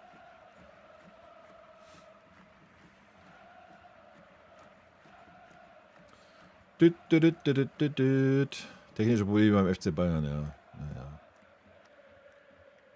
Ich habe ja einen etwas differenzierten Blick auf den FCB. Company macht vieles gut, ja. Aber einige Entscheidungen waren schon seltsam. Bislang ging es meistens gut aufgrund der nicht so hohen Qualität bislang der Bully-Konkurrenten. Das ist richtig. Leider werden schon wieder die Alteingesessenen gepudert und nicht nach Leistung aufgestellt. Das stimmt. Vielleicht war das Geheimnis, was Tuchel nicht sagen wollte, warum es nicht optimal lief. Die alten Eingesessenen müssen spielen, gepudert werden. Nee, das hat Tuchel gesagt. Und das hat der Tuchel gesagt. Der hat sich in der PK hingesetzt und hat gesagt, ich kann nicht so aufstellen, wie ich möchte, weil ich Verträge beachten muss, dies beachten muss, das beachten muss, was man alles so nicht sieht. Das hat er gesagt. Und zwar da, wo er entlassen wurde. Weil da hat er gesagt, jetzt kann ich endlich so aufstellen, wie ich möchte und muss nicht mehr auf den ganzen Mist drauf achten, was nächste Saison ist und so weiter und so fort. Am Ende hat es nichts geändert, er hat trotzdem dieselben Spieler spielen lassen. Das muss man fairerweise auch sagen, aber es hat ein Tuchel gesagt, ja. Und das denke ich halt auch, ja. Also ich denke, dass gerade auch, dass man Davis so den Arsch pudert, liegt halt echt an der Verlängerung von Jamal Musiala, Alter. Ja, das ist der einzige Take, der sinnig ist, warum man Fonsi nicht auf die Tribüne gesetzt hat vor der Saison. Und warum man ernsthaft darüber nachdenkt, den zu verlängern. Das ist eine Katastrophe. Und dass du dir jetzt nicht die Fässer aufmachen willst mit einem Leroy, mit einem Serge, obwohl ein Serge ist ja eigentlich auch schon wieder außen vor. Ja, ist auch klar, oder? Und dass du das Fass Manuel Neuer nicht aufmachen willst als neuer Trainer, selbst wenn du denkst, dass er vielleicht nicht mehr gerade diese Form hat, hast du nicht. Das ist der Kapitän deiner Mannschaft, Alter. Ja. Das ist ja da die Sache, woran Tuchel gescheitert ist. Dass Tuchel diese Fässer ja intern anscheinend aufgemacht hat. So, und Kompanie macht das nicht. Kompanie macht diesen Teamgedanken, was auch wunderbar ist und gut ist. Aber deswegen kommen wir jetzt wieder in diese Phase, wo man sagt, yo, da wird aber nicht eine Leistung aufgestellt. Ist halt so. Aber bisher läuft es ja. Ist ja Jammern auf hohem Niveau hier. Ich meine, 1:1 kannst du in Dortmund spielen, ist doch völlig fein. Ne? Werner, servus. Hast du den Stream auf YouTube extra ausfallen lassen, damit ich einen Sub da lasse? Endlich habt ihr es geschnallt. Hä? Es kann ja nicht sein, dass hier keine Subs auf Twitch sind.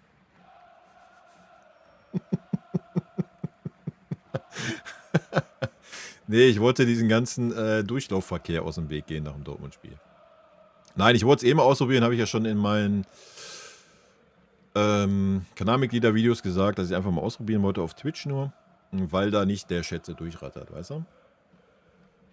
Und ich da nicht so hin und her springe und der hier auf Twitch vielleicht gerade reinkommt, der rafft dann gar nicht, weil ich in dem Channel was beantworte. Die auf YouTube reinkommen, die raffen sowieso nicht, was abgeht, weil ich dann meistens da oben bin und erstmal 3 Seiten runterscrollen muss und dann noch irgendwas von Twitch beantworte. Und gerade der Chico und der Anbu haben ja sich immer beschwert und die schreiben heute gar nichts hier, ne? Das ist auch frech. Jetzt haben sie mal hier Exklusivität und dann kommt nichts, ne? Schon wild. Nee, und das ist ja, ich habe es ja vorhin eingangs gesagt, ich denke, die Leute, die wirklich was sagen wollen, ja, die finden auch einen Weg von YouTube auf Twitch dann. So, ja. Aber du hast dann diese ganzen Spacken nicht da, die halt nur mal kurz reinkommen und dich triggern wollen. So, weil die machen sich die Mühe nicht. Ja. Und deswegen probiere ich das einfach 2, 3 Mal aus, wie es mir so gefällt und dann gucken wir, ob wir das wieder ändern oder halt nicht. Und wie es dann eingangs gesagt wurde, dann sind hier weniger Leute, die schreiben. Ihr seht, ich kann ja auch, wenn es so gewisse Themen sind, halte ich auch eine halbe Stunde Monolog. Ist nicht das Problem. Und dann muss ich selbst hier scrollen. Olli, ich habe dich schon gesehen. Servus erstmal. Aber ich muss noch hier 1, 2 Sachen vorher lesen.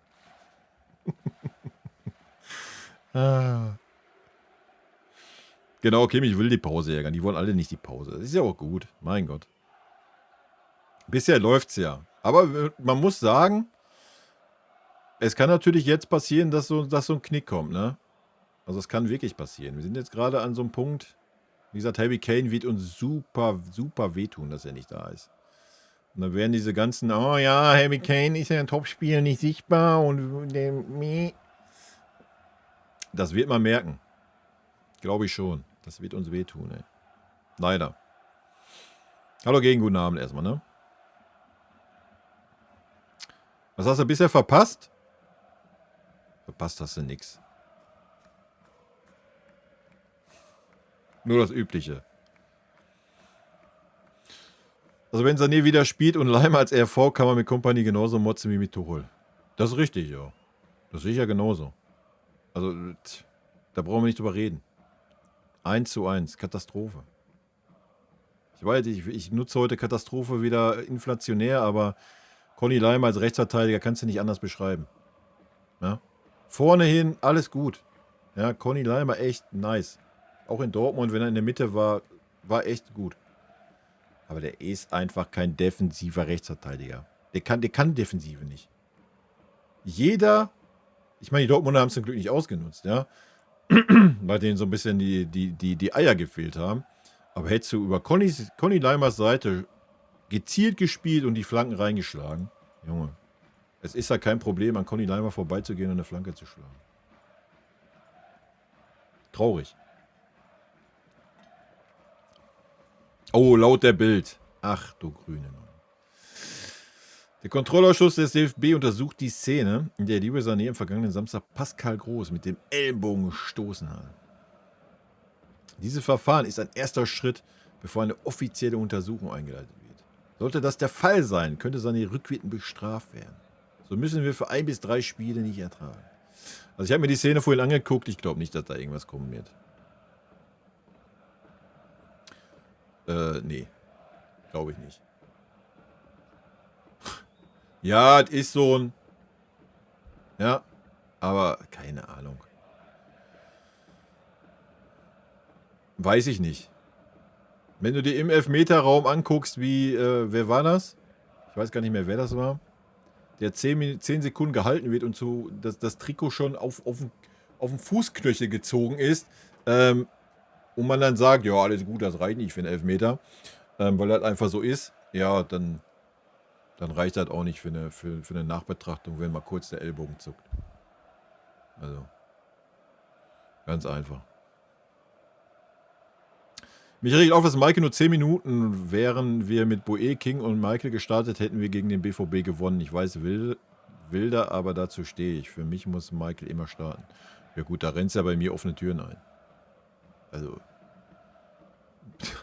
ich meine, er zeigt es ja immer wieder, wenn er dann noch eingewechselt wird. Ja, wie viel mehr Einfluss er halt einfach hat wie ein Leroy Sané auf das Spiel. Ja. Aber im Nachhinein können wir das natürlich immer sagen. Und hätte Fahrradkette, wissen wir nicht. Aber ja, ich glaube auch, die Chancen wären höher gewesen. Ja.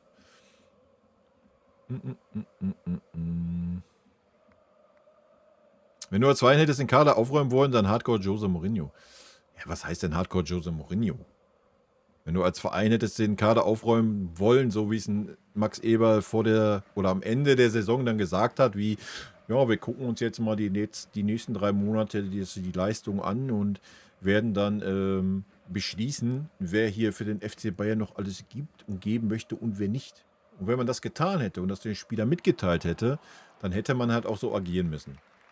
Und dann hätte man sagen müssen, pass mal auf, Spieler X, Y, Z, alles Klärchen, wir haben euch das mitgeteilt, Trainingsgruppe 2, Feierabend. So, das wäre dann rigoros gewesen. Ja?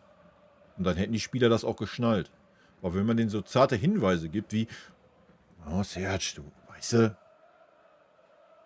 kannst du vielleicht mit dem Leon, so, wie soll das funktionieren? Ja, die sind maßlos überbezahlt bei uns, ist doch klar, dass sie den Verein nicht verlassen wollen. Lächerlich. Aber es hat ja nichts mit dem Trainer zu tun. Ja? Und da sind wir mit dem Leistungsprinzip, habe ich ja letztes Mal schon gesagt. Willst du den Kompanie daraus einen Strick drehen? Soll Kompanie jetzt die ganzen Fässer aufmachen und die ganze Mannschaft wieder zerstritten und wieder keine Einheit auf dem Feld und dann sehen wir wieder die gleiche Scheiße, wie wir unter Tuchel gesehen haben. Ja? So, das ist eine Sache, da muss der Verein rein und nicht der Trainer, der neu kommt. Also, wie gesagt, da Hut ab, dass er überhaupt wieder so eine Einheit geformt hat aus diesem Graupelhaufen. Ja? Das muss man ja mal sehen. Wenn du den Fußball mal vergleichst, die Art und Weise und dass eine Mannschaft auf dem Feld steht, dann ist das ja überragend, was er da gemacht hat. Ja. Trotz diesen Graupen, die wir da haben. Und dass du die natürlich ein bisschen bei Laune halten musst, ist dann halt die Kehrseite dieser Medaille. Ja, dass du das dann ausgerechnet gegen Dortmund machst, das ist natürlich schon wild, ja. Ja, das habe ich auch nicht verstanden, warum Tell da nicht in die Mitte gehen durfte. Vor allen Dingen, weil dann Kompany sich ja noch vor 2 Wochen? Nee, stimmt gar nicht, letzte Woche.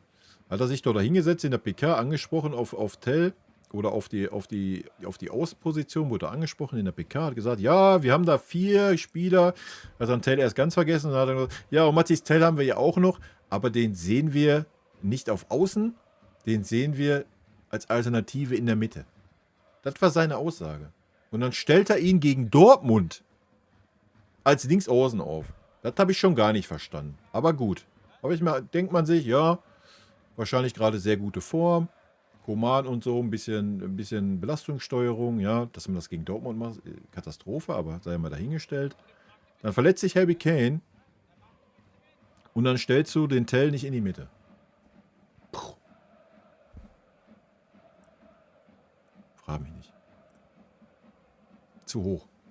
Leg ich nicht durch.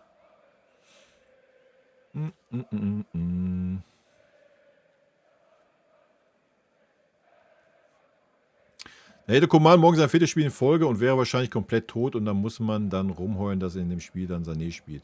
Belastungssteuerung ist schon wichtig, bloß sind außer Michael unsere Flügel halt immer eine Wundertüte, ob es gut oder kreisiger ist. Ja, wie gesagt, da gehe ich ja mit, dass das Belastungssteuerung ist. Aber wo wäre denn das Problem gewesen? Ja, dass wir einen Leroy Sané nehmen und ihn nach links stellen. Und einen Michael von Anfang an auf dem Feld.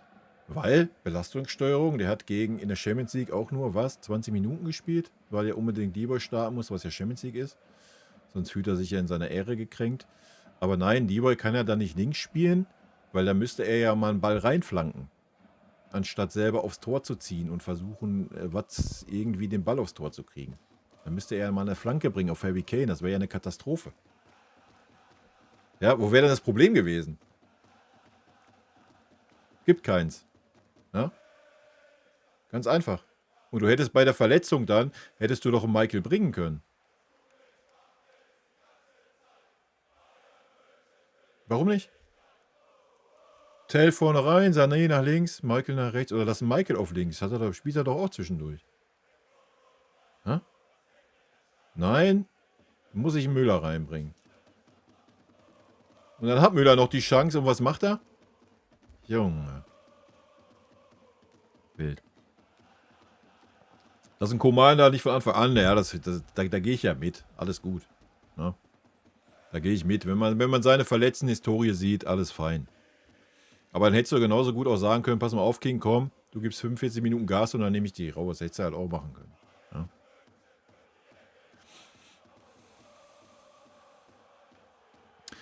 Kane ist in Topspielen auch meistens nicht sichtbar, weil er sich die Bälle aus dem Mittelfeld teilweise selber holen muss. Kimmich und Goretzka schaffen es ja nicht mal mit scharfen Pässen Gegner zu überspielen. Nee, können die beiden auch nicht. Das ist halt auch nicht deren Spielweise. Und dass ein Kane nicht sichtbar ist, liegt erstens mal daran, dass in Top-Spielen halt auch Top-Verteidiger da sind. Ja, das muss man halt auch mal sehen. Und wie du schon richtig sagst, meistens ist es ja dann so, dass sich schon Musiala fallen lässt. Weil, haben wir gegen Dortmund gesehen, habe ich vorhin schon gesagt. Der war ja teilweise zwischen der eigenen Innenverteidiger im Spielaufbau. Dann muss sich ein Harry Kane auch noch fallen lassen. Und dann wird es schwierig. Ja. Aber wenn du Harry Kane mal gegen Paris gesehen hast, was der gearbeitet hat und auf welchen Positionen der teilweise war, ja, hat man ja dann auch in der Nachspielzeit gesehen bei dem Freistoß, dass er den dann noch rausköpft und Kompanie ihn extra auf dem Feld gelassen hat und nicht noch gewechselt hat. Dann musst du einen Harry Kane auch nicht nur daran messen. Ne? In so einem Spiel wie gegen Paris. Gegen Dortmund war nichts zu sehen von Harry. Ja, wie auch. Wir haben es ja gar nicht geschafft, über die Mittellinie zu kommen, gefühlt. In der ersten Halbzeit. Und dann war Harry halt weg, war. War Harry nicht schon nach 17 Minuten weg oder so? Ja, 30 oder sowas, oder? Keine Ahnung. Muss ich nachgucken. Jedenfalls erste Halbzeit irgendwann.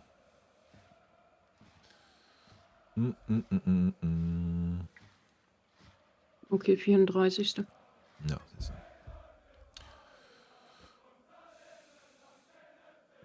Nee, Dortmund war auch nicht stark. Die haben es gut gemacht, erste Halbzeit, ja. Die standen gut, haben uns gut angelaufen, sind rausgerückt. Eigentlich haben wir damit aber kein Problem. Was sie halt gut gemacht haben, sie haben Kimmich und Goretzka zugedeckt.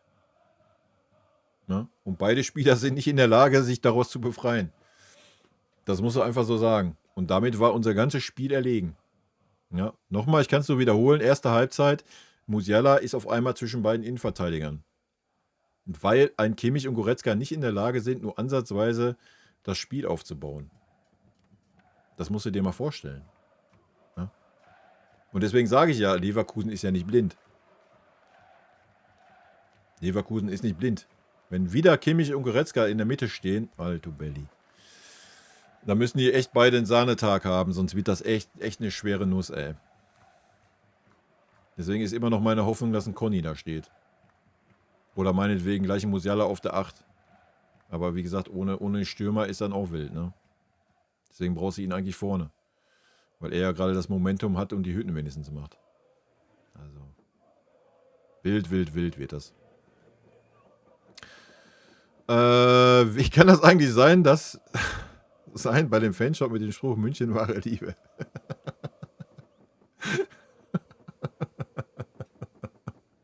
Geil, oder? Geil.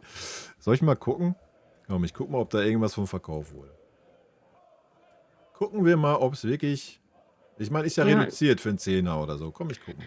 Du hast den Take ja auch gebracht, aber es ist halt bei Dortmund immer noch echte Liebe und nicht wahre Liebe. Ja, super. Ist sich zwar sehr ähnlich, ist aber nicht identisch. Müssen wir uns nicht dran hochziehen. Das ist genauso als, keine Ahnung, nicht Mirsan, sondern Mirsan schwarz-gelb. Die Dortmunder bringen Shirt raus mit Mirsan schwarz-gelb. Kannst du nicht bringen. Kauft doch keiner.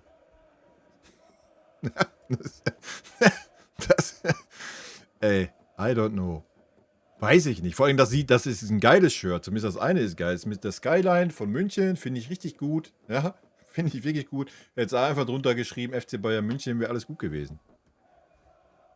Aber nein. Weiß ich nicht. Aber da muss man sich nicht wundern, dass man das dann zu, was weiß ich, 50-60% Rabatt anbieten muss, damit es überhaupt wer kauft, ey. Dass das nicht die geilste Idee war, ist ihm mit Sicherheit auch schon aufgefallen. Denke ich auch. An den Verkaufszahlen werden sie es wahrscheinlich gemerkt haben. Und vielleicht verschenken sie die Sachen ja auf der Weihnachtsfeier von den Fanclubs oder so. Das wäre... Gut, aber wenn du dann schon zu den Fanclubs gehst, wird es da wahrscheinlich auch keiner nehmen. Okay, da am T-Shirt ist... Oh, jetzt ein 10er nur noch. War das nicht vorher noch die Hälfte nur? Warte, wo ist denn das für die Herren? Da, 10 Euro. Ist ein Burner, weil es ist immer noch, ist glaube ich jetzt schon 10 Tage, es ist immer noch in XL, 2XL und 3XL vorhanden. Normalerweise alle Sachen, die reduziert sind. Er ist recht auf einen 10er für ein T-Shirt. sind meistens innerhalb von einem Tag zumindest nicht mehr ins XL, 2XL und 3XL vorhanden. Ey. Ja. Aber haben sie selber gemerkt wahrscheinlich. Aber geil, oder? Seranto Moin. Was ich nicht verstehe, ist, dass ein Trainer nicht sieht, dass uns vorne Kreativität fehlt und dann zum Beispiel Sané spielt und immer das Gleiche macht. Ja, was heißt vorne Kreativität? Dass ein Sané immer das Gleiche macht, kann ich natürlich widerlegen, das Argument. Ein Arjen Robben hat auch immer dasselbe gemacht, oder? Habe ich heute, glaube ich, noch was? In irgendeinem Video habe ich das noch erzählt. Nur ein Leroy kann es halt nicht. Ein Leroy ist halt kein Arjen. Er macht auch immer dasselbe, Leroy. Immer. Er macht immer den Arjen. Immer. Immer, immer, immer, immer. Der geht nicht einmal außen, weil der kann ja nicht flanken mit rechts.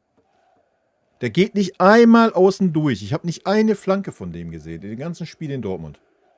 Immer dasselbe. Aber dann, er kriegt es ja noch nicht mal hin, dass man dann sagt, ja, er schießt wenigstens jedes Mal aufs Tor, wie es ein Arjen gemacht hat. Nein. Ja, dann lässt er sich hier, da und oh, ach scheiße, jetzt bin ich schon auf der linken Seite, jetzt muss ich den Ball mal abspielen. Ja, ein guter Schuss. Ja, völlig richtig. War es nach 10 Minuten, 15 Minuten. War ein guter Schuss. Leider viel zu sehr platziert. 10 Zentimeter neben den Torwart. Danach nur noch Rotze, Alter. Und er hat auch keine andere Idee.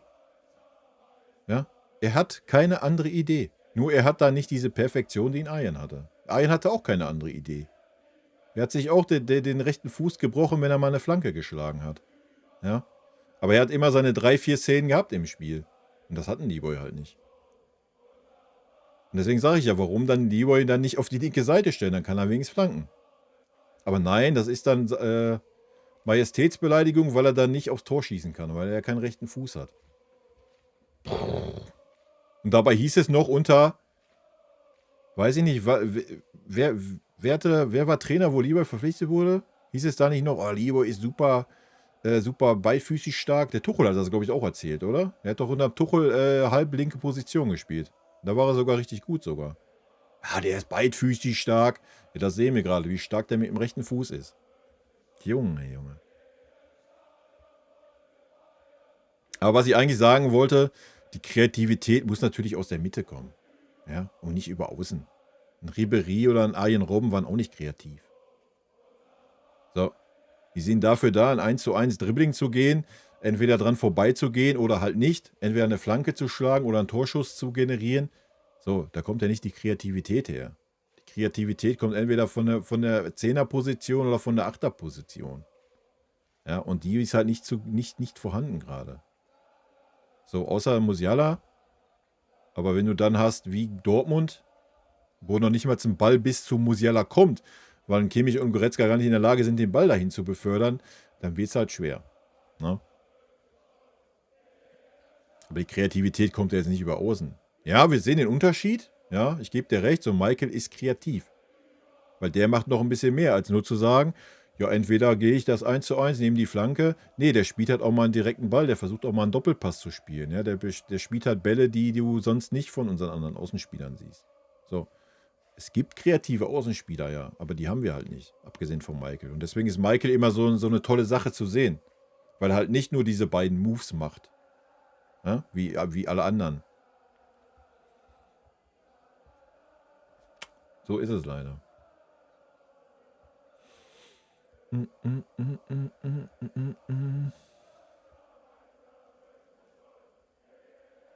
Würdest du gerne mal die Kombi Sané Olise sehen? Ich möchte ihn nicht sehen. Nee. Ja, aber das ist ein persönliches Ding. Also ich sag's euch ehrlich, ich komme mit Niebuhr nicht mehr klar. Ey, ohne Scheiß, ich kann den nicht mehr sehen bei uns. Das ist auch geil. Der kann lieber netter Junge sein, ist er wahrscheinlich auch, ja? Aber diese Art und Weise, Fußball auf dem Platz zu zeigen, Alter, das ist das Gegenteil, was ich darunter verstehe. Ich komme nicht klar mit dieser Art und Weise. Dieses Stehenbleiben, dieses Abwinken, dieses Fresse ziehen, wenn er den Ball nicht kriegt oder wenn mal ein Gegenspieler da ist, der mal ihn in den Zweikampf fordert. Alter, da krieg ich einen Kotzreiz. Ich kann es nicht mehr. Ich sehe es mir seit 3 Jahren an. Seit 3 Jahren ziehen wir diesen Spieler durch. Junge, und wofür? Die beste Phase hat er unter Tuchel gehabt, wo er 15 Spiele lang gut war. Das war schon Rekord. Sonst war er für 3, 4, 5 Spiele gut. Und er hat es immer noch nicht gerafft. Er hat es immer noch nicht gerafft. Junge. Sorry, Baby, jetzt kannst du sagen. Alles gut, du hast einen Großteil von dem, was ich sagen wollte, gerade einfach rausgeballert. Aber dass er nicht der Brüller ist, für den er sich hält, sieht man ja auch an den Angeboten, die für ihn kommen. Die sind ja nicht existent. Ja, was soll da auch kommen? Welche Top-Mannschaft? Vielleicht ein Hansi, weil er ihn streicheln kann. Weiß ich nicht. Aber ich glaube, selbst ein Hansi, wo soll er denn in Barcelona spielen? Willst du einen Jamal rausnehmen oder was? Weil ein Leroy dann über rechts kommt? Hä? Junge, 10% von dem 19-jährigen Jungen sind stärker wie 100% Leroy Sané. Hä? So, welche Top-Mannschaft möchte denn ein Leroy Sané unbedingt in seiner Mannschaft haben? Das Ding ist, du musst ja auch die Mannschaft um Leroy aufbauen, damit der Leroy sich wohlfühlt. Ja, ist auch so. Damit er geerdet ist. Ja. Das geht nicht. Nee, geht auch nicht. Er braucht halt auch einen Trainer, der sagt 100% Leroy, so wie es ein Tuchel gemacht hat. Ja, alles andere geht nicht. Also ich wüsste keine Top-Mannschaft. Ist halt so. Auch lieber Spielweise halt. Lieber Spielweise, wenn er gut ist, wenn er seine gute Form hat, ist er ja ein starker Spieler, brauchen wir nicht drüber reden. Ja? Aber seine Spielweise ist ja jetzt auch nicht das Kombinationsspiel oder sonst irgendwas. Seine Spielweise ist, gib mir den Ball, ich bin gut drauf, ich habe meine Form, ich tanze 2 Leute aus, mache einen Aje-Move und schieße das Ding rein. So. Ja, und da musst du gucken, passt die Spielweise überhaupt? Wir sind leider aktuell wieder ein bisschen dahin gekommen, ja, dass wieder viel über Einzelaktionen geht. Das war zum Start der Saison besser. Da ging es viel mehr um unser Kombinationsspiel. Da sind wir leider ein bisschen von weg. Ja, weil du wieder diese ganzen Einzelkönner da wieder integrierst. Ja? Was ein bisschen schade ist. Aber so ist es halt. So, mein aktuelles optimales Szenario, was ich mir zumindest irgendwie auch vorstellen kann für die Offensive: Coman plus Gnabry loswerden. Sané muss man ja nur den Vertrag nicht verlängern. Das ist richtig. Müller auch nicht verlängern. Auch das ist richtig.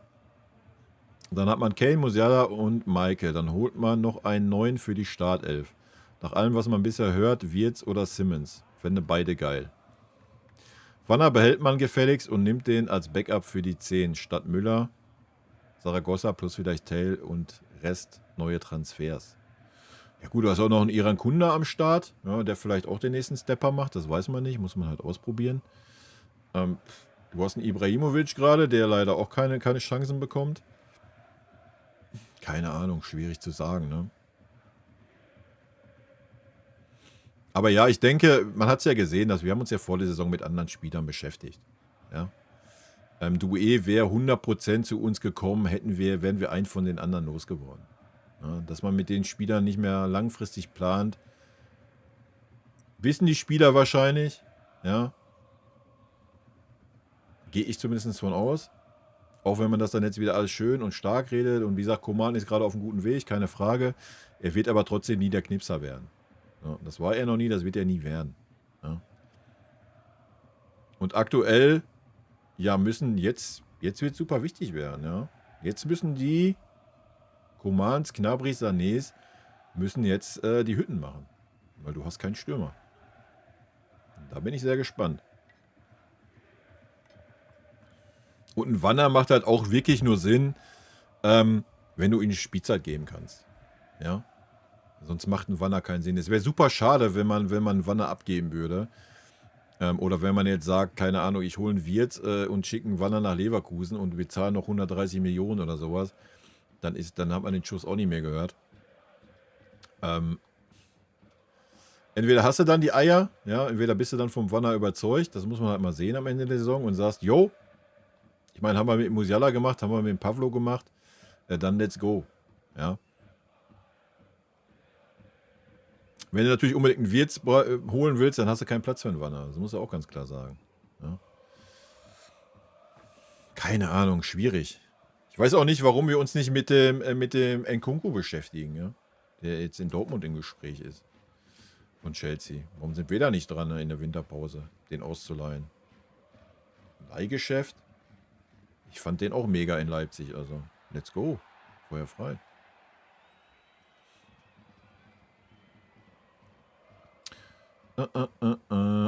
Gnabry ist über rechts auch stärker immer gewesen, ja, sehe ich genauso.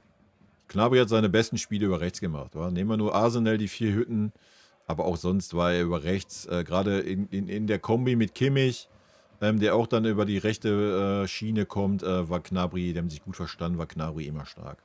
Ja. Aber anscheinend wollen wir lieber dieses nach innen Gezieher haben, anstatt irgendwie außen mal durchzugehen. Warum auch immer. I don't know. Ja, du sagst es ja selber. Wir brauchen ja anscheinend immer inverse Flügel, ja. Ja, ich denke auch, dass es einfach Zeit ist, auch für einen Cut, ne? Ja. Das sind ja alles keine schlechten Spieler, da brauchen wir auch nicht drüber reden, ja. Aber so ein Sané und ein Gnabry haben es nie konstant hinbekommen bei uns. Über den King können wir streiten, der hat eigentlich immer eine konstant gute Form gehabt, wird aber niemals dieser, was weiß ich, dieser überragende Spieler, war er nie. Ja, er hat mal eine richtig gute Phase gehabt, klar. Aber da ist halt das Limit erreicht. Ja. Und die anderen beiden werden es nicht mehr hinkriegen. Die sind über 3 Jahre bei uns. Ja, und haben es nicht geschafft. So, das muss man doch mal ganz klar sagen. Ja, Gnabry macht es die Saison nicht so schlecht. Gehe ich mit, auch wenn die Formkurve gerade wieder nach unten geht. Und bei Sané brauchen wir nicht reden, Alter. Die Formkurve ist nicht vorhanden. Leider. Kai, aber wenn Kimmich kein Spiel aufbauen kann, wenn Kimmich kein Spiel aufbauen kann, denke ich, und defensiv schwach ist, kein Pressing aushält, sorry, was wollen wir dann mit dem für 10 geile Chipbälle die Saison? Nee, habe ich ja vorhin schon gesagt, was zu Kimmich. Also, ich denke, Kimmich hat es ja gut gemacht. Solange wie Pavlo da war, hat Kimmich sehr, sehr gut gemacht sogar. Ja, das dürfen wir ihn nicht absprechen. Auch defensiv. Ja, muss man auch mal sagen. Da war die Abstimmung da, das hat gepasst wie die Faust aufs Auge. Nehmen nur das Spiel gegen Leverkusen zum Beispiel. Ja. Aber auch alle anderen Spiele. Das hat wirklich gepasst. So, da haben wir ja nicht das Argument gehabt zu sagen, boah, war der Kimmich jetzt aber defensiv schlecht oder sowas. Ja, das hat einfach gepasst. Ja, die Abstimmung war gut. Pavlo hat mit nach hinten gearbeitet, hat sonst das Spiel gestaltet. Kimmich konnte sich auch über die rechte Außenbahn auch immer wieder austauschen, sodass der rechte Verteidiger einrücken konnte. Seitdem Pavlovic verletzt ist, ist das nicht mehr existent. Das passiert nicht mehr, dieses Wechselspiel. Ja? Das gibt es nicht mehr. Das ist nicht möglich. Warum auch immer, ich weiß es nicht. Ob es jetzt an Pavlo lag oder weil man dachte, das gibt zu viel Wirrwarr, ich weiß es nicht, kann gut sein. Und das ein Kimmich, du kannst nicht einen Kimmich nehmen, der das Spiel machen soll bei uns. Er ist kein Thiago, Alter. Ja, das wird er aber auch nie sein. So, das steht doch außer Frage. Kimmich ist gut, um das Spiel mal zu beruhigen, ja, den Ball quer, wissen wir alle, ja. Und er ist gut, wenn er aus der tieferen Posi kommt und die Zeit hat, die er braucht. Ja, dann ist Kimmich stark. So, dann spielt er seine Chipbälle, gerade auf den Serge, das war mal eine Phase gehabt, da hat das perfekt funktioniert, aber das kriegt er mittlerweile auch auf andere Spieler hin. Das ist seine Stärke, ja, und viele Gegner brauchst du diese Art auch, ja. Und das war die perfekte Ergänzung zum Pavlo, der alles andere gemacht hat, das Offensivspiel ist. Wenn ich dann aber sage, ich nehme ein Palinja, weil jetzt ein Pavlo verletzt ist und muss den jetzt unbedingt aufstellen, weil sonst, ja, wofür hast du den Mann verpflichtet, ja? Dann steht der auf der 8. Dann soll der das Spiel machen, oder wie? Oder was? So, dann fällt der auch noch aus, dann nimmst du wieder einen Goretzka dahin. Ja, Goretzka kann, wenn er Platz hat, kann er mal einen Ball über 30 Meter tragen, hat einen guten Schuss, stößt mit in den 16er rein, alles gut, aber ein Goretzka ist doch keiner, der das Spiel gestaltet. Ja? So, und dann macht Kimmich gerade, egal welcher der jetzt von diesen genannt habe, muss Kimmich gerade alles machen. Und dann sieht das aus, wie es gerade aussieht. Ja, das muss man ja auch mal sagen. Also da muss dann Kimmich auch ein bisschen in Schutz nehmen. Er kann halt auch nicht alles machen, nur weil die anderen, weiß ich nicht. Dann stell doch einfach einen Conny Leimer auf die 8. Dann ist doch alles gut. Hat er doch in Leipzig gezeigt, was er da kann. Ja? Hat er auch bei uns schon öfter gezeigt, wenn er dann mal in die Mitte geht. Also das alleine an Kimmich festzumachen, ist ein bisschen billig, ne? Muss man fairerweise auch sagen. Und ja, natürlich, habe ich vorhin auch gesagt, wenn Kimmich weggeht, ja, dann hast du einen Palhinha als klaren Sechser und Pavlo als klaren Achter. Ist doch kein Problem. Ja? Dann hast du nicht mehr diese Variabilität, dass du sagst, ja, hier, wir machen Wechselspielchen mit dem rechten Verteidiger, bla Sülz. Das wirst du nicht mehr haben, ja, logisch, gar keine Frage. Du wirst auch nicht mehr diese Chipbälle haben, ja, keine Frage. Dafür wirst du andere Qualitäten haben. Da gehe ich ja auch mit, ne? Aber was gerade los ist, weiß ich nicht. Also Kimmich ist diese Saison nicht so schlecht, dass man sagt, er ist ja jetzt super defensiv schwach oder sonst was. Das muss man auch mal ganz klar sagen. Ja, er hat schon 1, 2 schlechte Spiele gehabt, was Defensive anbelangt. Aber eigentlich in der Regel kommen wir ja gar nicht erst dazu, dass wir irgendwie so in die Defensive gedrängt werden. Ne? Wie es letztes Jahr war. Welches Spiel hast du? Der Barcelona war das einzigste in der zweiten Halbzeit. Sonst brauchtest du das ja gar nicht. Du brauchst ja gar nicht diesen super defensiv starken Josua Kimmich. Brauchst du doch gar nicht. Du brauchtest genau diesen Kimmich, der ist. Diese Mixtur. Kein Sechser, kein Achter. Mit dem Pavlovic hat es perfekt geklappt. Ja. So, ohne Pavlo sieht es dann alles ein bisschen schlechter aus. Das ist gerade das Problem, was wir haben. Ja. Und klar hält Kimmich zu lange den Ball, da brauchen wir ja auch nicht drüber reden. Ja, das ist auch nicht seine Spielweise. Du musst ja froh sein, manchmal. Gegen Dortmund hat er es auch zweimal gemacht, da war ich ja fast erschrocken. Da hat er den Ball direkt weitergeleitet. Direkt! Ich dachte, was ist los, Alter? Ja?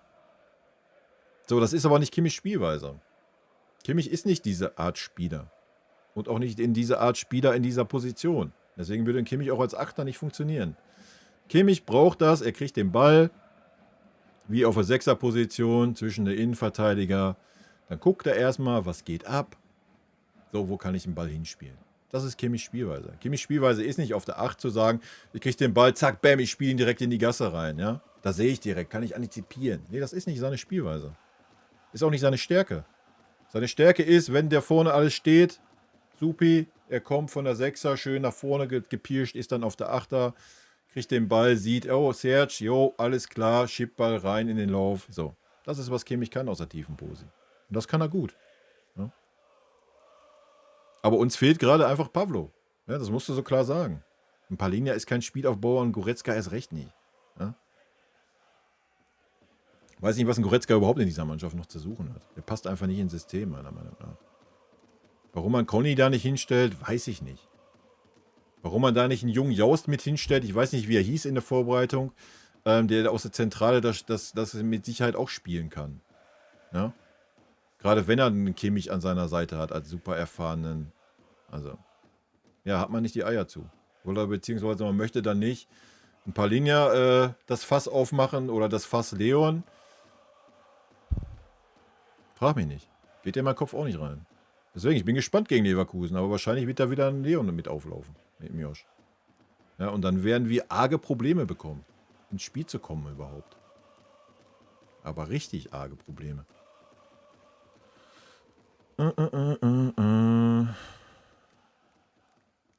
Ja, aber die Außen müssen ja nicht miteinander harmonieren, wa? Wenn wir jetzt über die Außen reden. Ob ein Sané jetzt mit Michael mal die Seite wechselt, da muss man ja nicht harmonieren. Die sind ja so weit voneinander entfernt auf dem Feld. Das ist ja alles gut. Wie gesagt, ich fand Leroy halt auch über die linke Seite auch besser, was er jetzt spielt.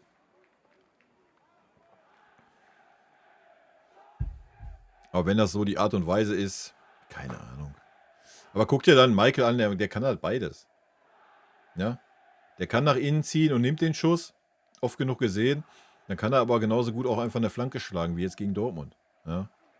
So, das ist diese Art Spieler, die du heute benötigst. Und nicht ein Spieler, der nur eins von beiden kann. Und dann noch nicht mal überragend. Ja? Wenn das ein Arjen wäre, der nur eine Sache kann, das aber überragend, alles fein. Ja? Ja. Es waren 11 gute Spiele unter Tuchel. Ja, ich bin beim Leo ja auch nicht objektiv. Ja, ich versuche das, ja, so gut es geht, aber Wahrscheinlich kriegt er vor mir auch immer eine Note schlechter, wie er wirklich war. Möchte ich gar nicht abstreiten. Das wird sich aber auch nicht ändern, einfach weil die Art und Weise zum Kotzen ist. Für mich. Ja, das ist das einfach. Ja, und wie gesagt, Kimmich und Ball halten. Pff, Leute, da brauchen wir nicht drüber reden. Ja.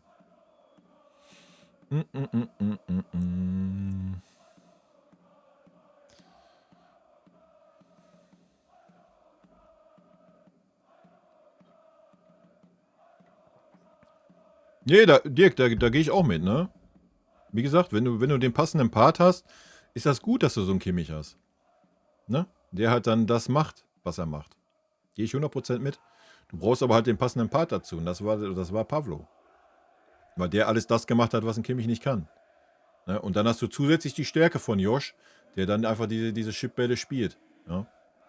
So, aber wenn du dann irgendwann nur noch diese Chipbälle hast und diese quer und langsam, dann wird es schwer. Ne? Aber das kannst du da nicht in Kimmich anheften. Das sehe ich halt genauso. Da muss halt der Trainer einfach einen anderen Partner, den Kimmich, an die Seite stellen. Feierabend. Ja?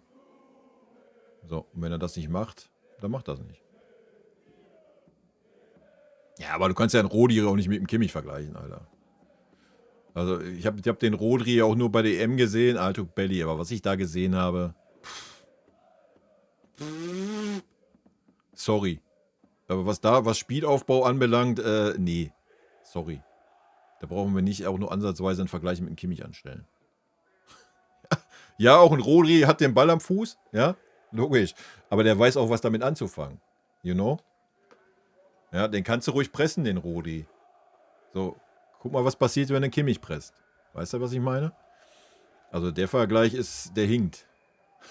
Ich weiß, ist darauf bezogen, von wegen Ball halten und so. Ja, da gehe ich schon mit. Aber das kannst du nicht vergleichen. Liverpool marschiert, ja, ich weiß. Ich weiß. Die Pep-Zeit geht zu Ende. Und Hansi ist auch am Schwimmen. Hansi ist auch am Schwimmen, ich weiß. Da wurde ja auch schon hier in dieses obere Regal gelobt hier, Hansi. Ja. Ich gucke auch immer regelmäßig so die Tabellen, alles gut.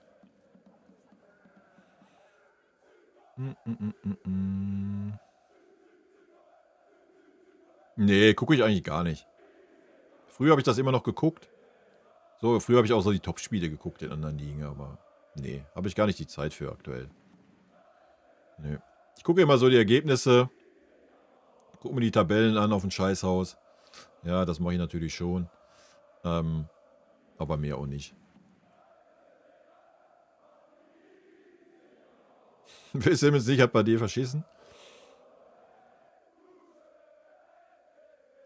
Ja, ich glaube auch nicht, dass wir einen Wirtz kriegen werden. Aber dass er mit Alonso nach Real geht, weiß ich gar nicht. Ich glaube auch nicht, dass er unbedingt dahin will. Aber ich glaube einfach, dass Leverkusen ihn nicht nach München lässt. Es sei denn, wir schenken den Paul Wanner. Was ich halt einen Riesenfehler halten würde. Olli, viel Spaß beim Kochen.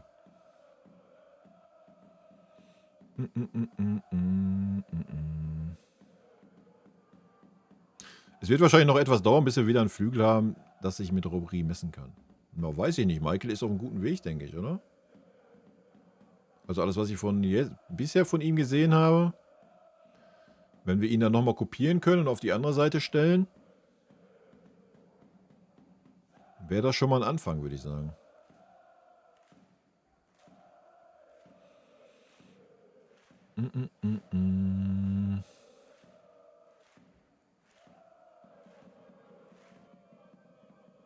Ja, das ist ja auch die Frage, will man überhaupt noch mit einer Flügelzange spielen? Wie du es halt schreibst. Wenn man so an Wirtz denkt und das irgendwie machbar wäre, dann hast du halt Spieler auf den Halbpositionen. Ja? Und nicht diese Flügelzange. Was ja auch nicht unbedingt schlecht ist. Ist halt so eine Systemfrage, wie man spielen möchte, ne?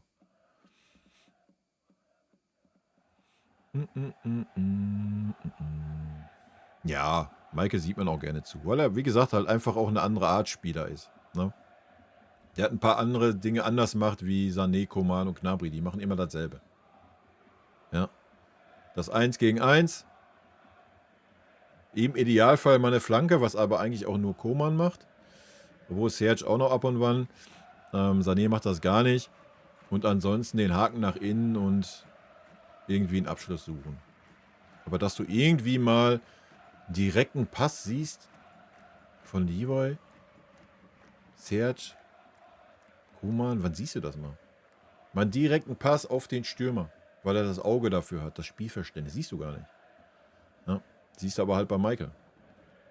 Und deswegen ist das für uns so schön anzuschauen, weil es einfach was anderes ist. Nochmal einen anderen Faktor auf diese Position bringt. Ja.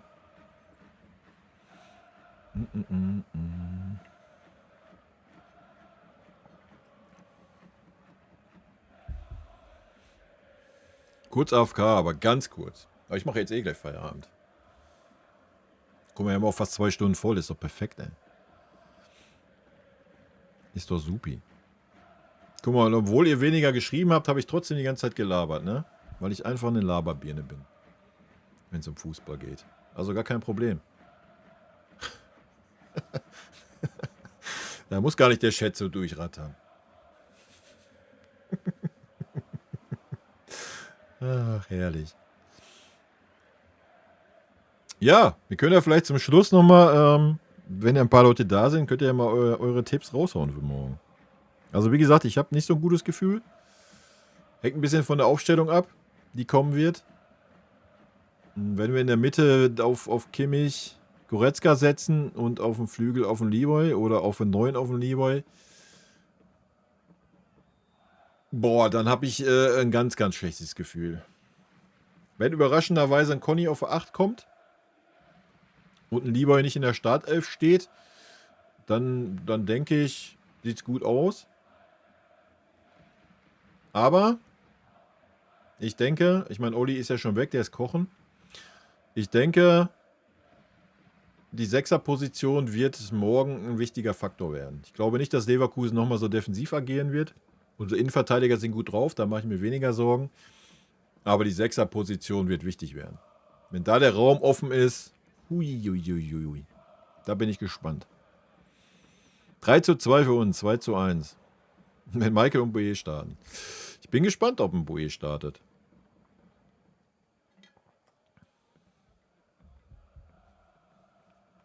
Könnte auf jeden Fall eine Seite der Zukunft sein, oder? Ich meine, gut, wir dürfen Stunny nicht vergessen, wa? Aber Boe, Michael. Vor allen Dingen auch, weil Michael es auch gut macht, wenn er defensiv gefordert ist, ne? Das muss man auch mal sagen. Es ist ja jetzt auch keiner, der vorne stehen bleibt oder sowas. Also ich glaube, das könnte sich schon französisches Duo über diese rechte Seite. 2 für uns, 2:1 nach Verlängerung. Nur der HSV. Ah, okay, so ein Ding.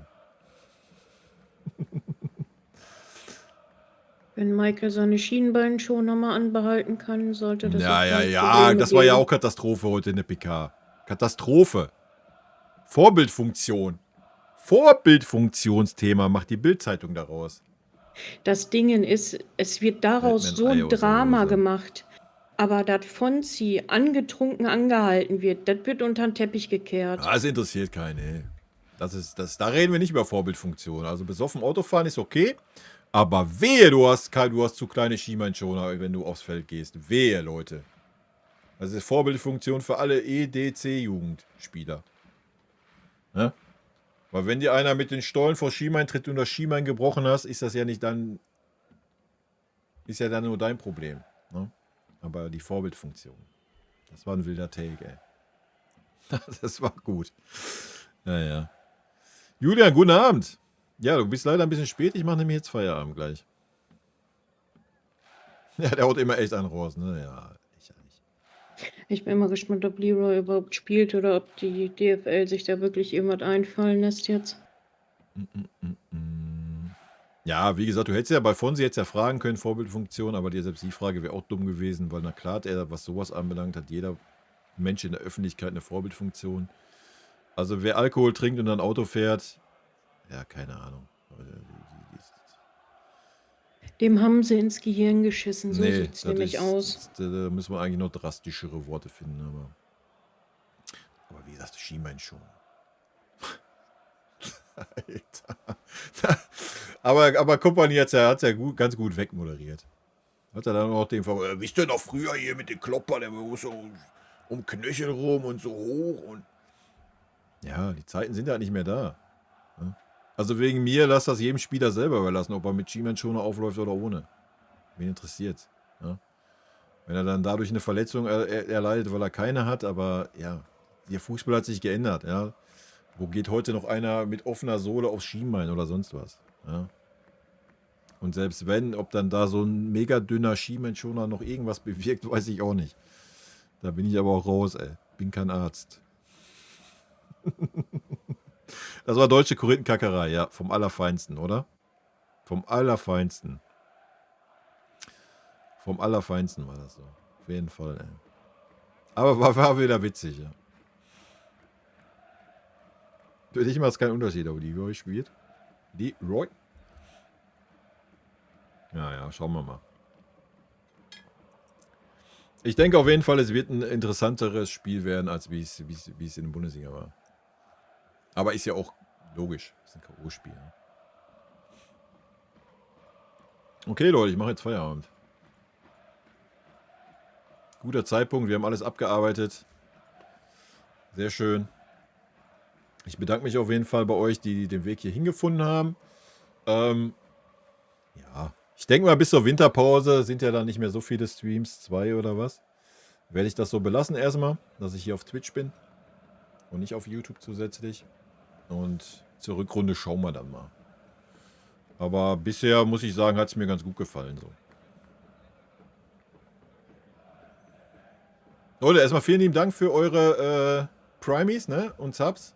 Blondie, Halogen, Mara. Und Fights. Und Headsport. Vielen lieben Dank. Gerne. Und wir sehen uns live, ja, nächsten Montag.